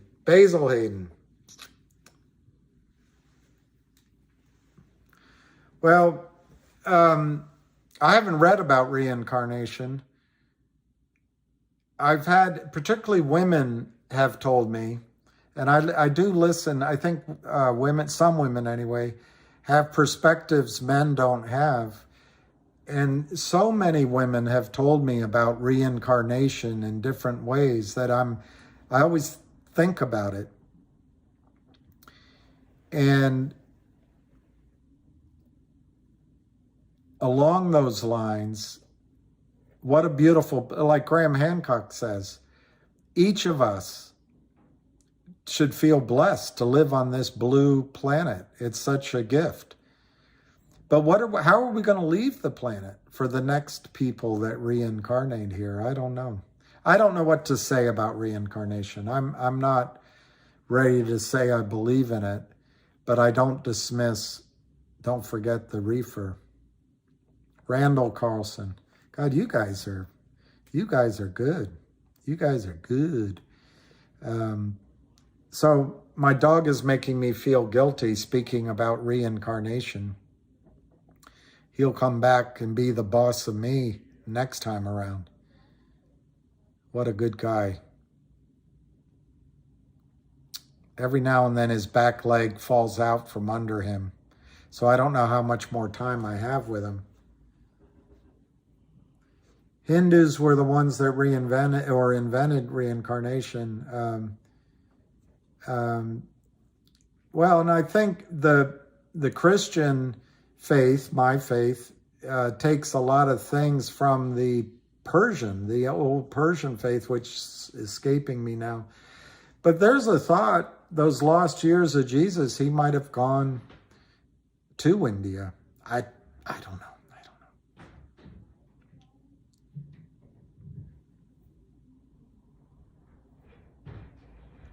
Well, Cindy Lou Who, I think it's great that you got to meet him. It's hard to forgive him, I'm sure, and it's hard to understand that alcoholism is a disease. I have a friend whose father is an alcoholic, and she just doesn't drink. She finally had some champagne, and every now and then she'll have a glass of champagne, but literally every now and then. I have another friend who doesn't drink at all. I don't know if he had any alcoholism in his family, but the teetotalers, my point is, since you didn't get to grow up with your dad, maybe you didn't develop a hard fear of drugs. Alcohol, not drugs, sorry.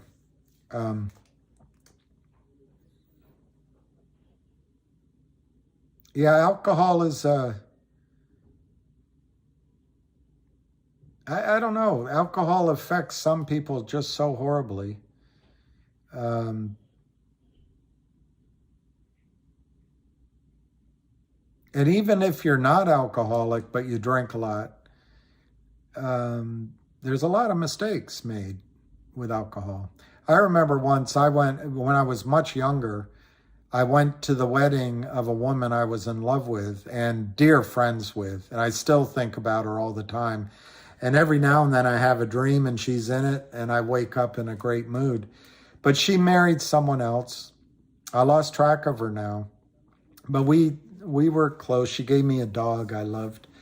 Anyway, I think of her all the time. But she invited me to her wedding, and I didn't bring a date because I just could not do it because I was in love with her. But it was a great wedding. I was nervous as I could be.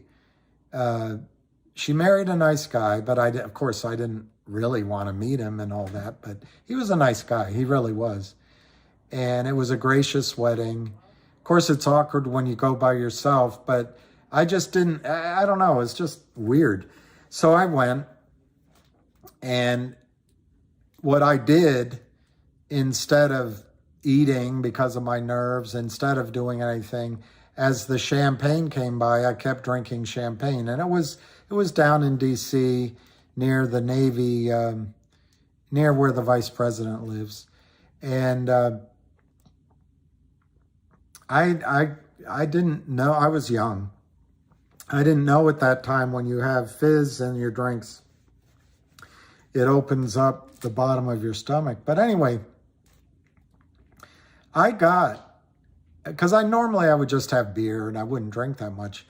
But I got, without realizing it, I had too much to drink. But I also had all this emotion and all this, and there was an after party somewhere. I went with them and I watched her dancing, and it was just, anyway, I drove home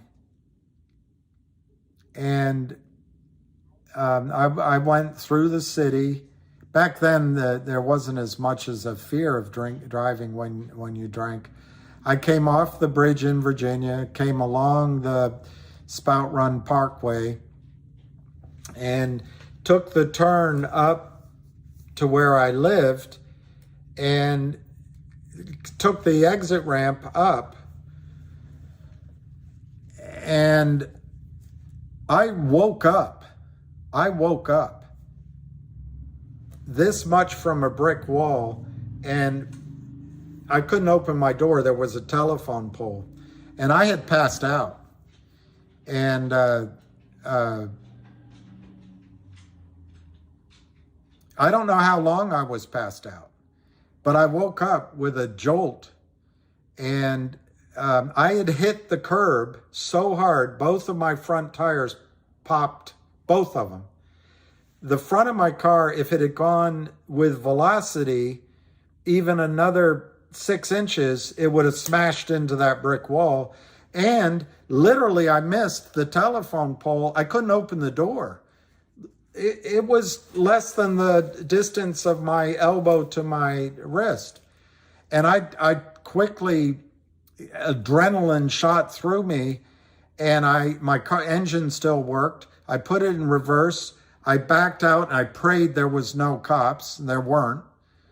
And I drove back home, which was just probably another, I don't know, half a mile, but I had to go through 1, 2, 3 red light, traffic lights. I had to navigate making a left-hand turn onto a highway, and then doing a Rosvarot down by the dry cleaner, come back up, wait again in 2 more lights, wait again in the light, take a right, and then get into my...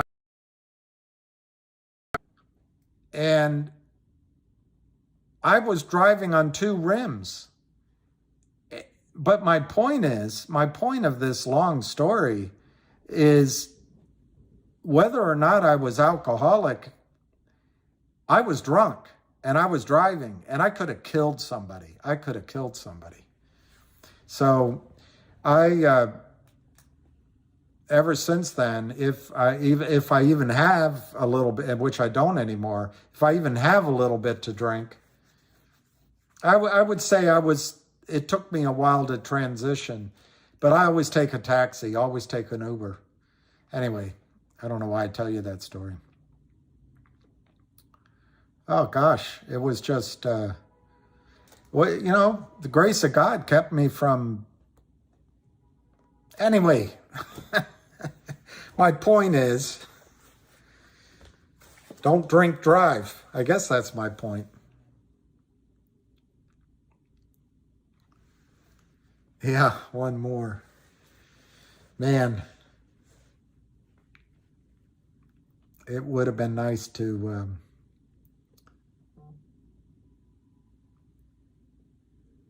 All right, okay, I just got a message for that. So, all right, so it's 6:30 in a minute, and I think I'm going to go walk my dog, the poor boy. So I wish I'd said it on the call, but I want you guys to know this, unless the market just wants to cease to be, they can't take your money on MMTLP. Yeah, new amateur night. Thank you guys. I think it was my guardian angel. I really do. It was something, but you're driving like this, driving like this. And of course, you're young. You think you can do anything. Okay, guys. As usual, peace, love, and happiness. And do I ever socialize? No, and I miss it. CB, believe it or not, I'm shy, and believe it or not, I like being alone sometimes, but I get my energy from being around other people. So when I'm all alone all the time, I'm just, it hurts. I'm drained. I'm not an introvert, so so I get a lot out of just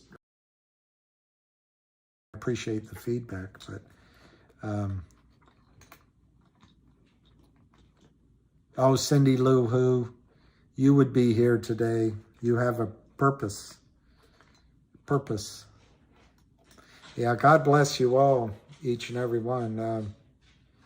Well, CB, you're like my sister. She loves being alone, but she also loves her group of friends, the group of friends she cares about very deeply. But we're all made differently. So anyway, to shush.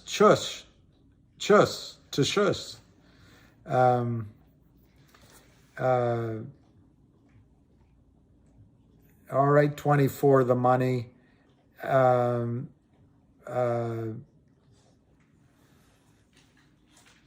know, everybody.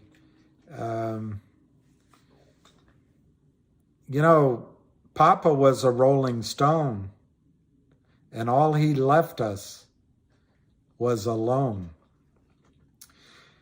So anyway, more to be revealed, and I'm going to sign off. So you guys, cheers. Cheers. All right, Lucky, here I come.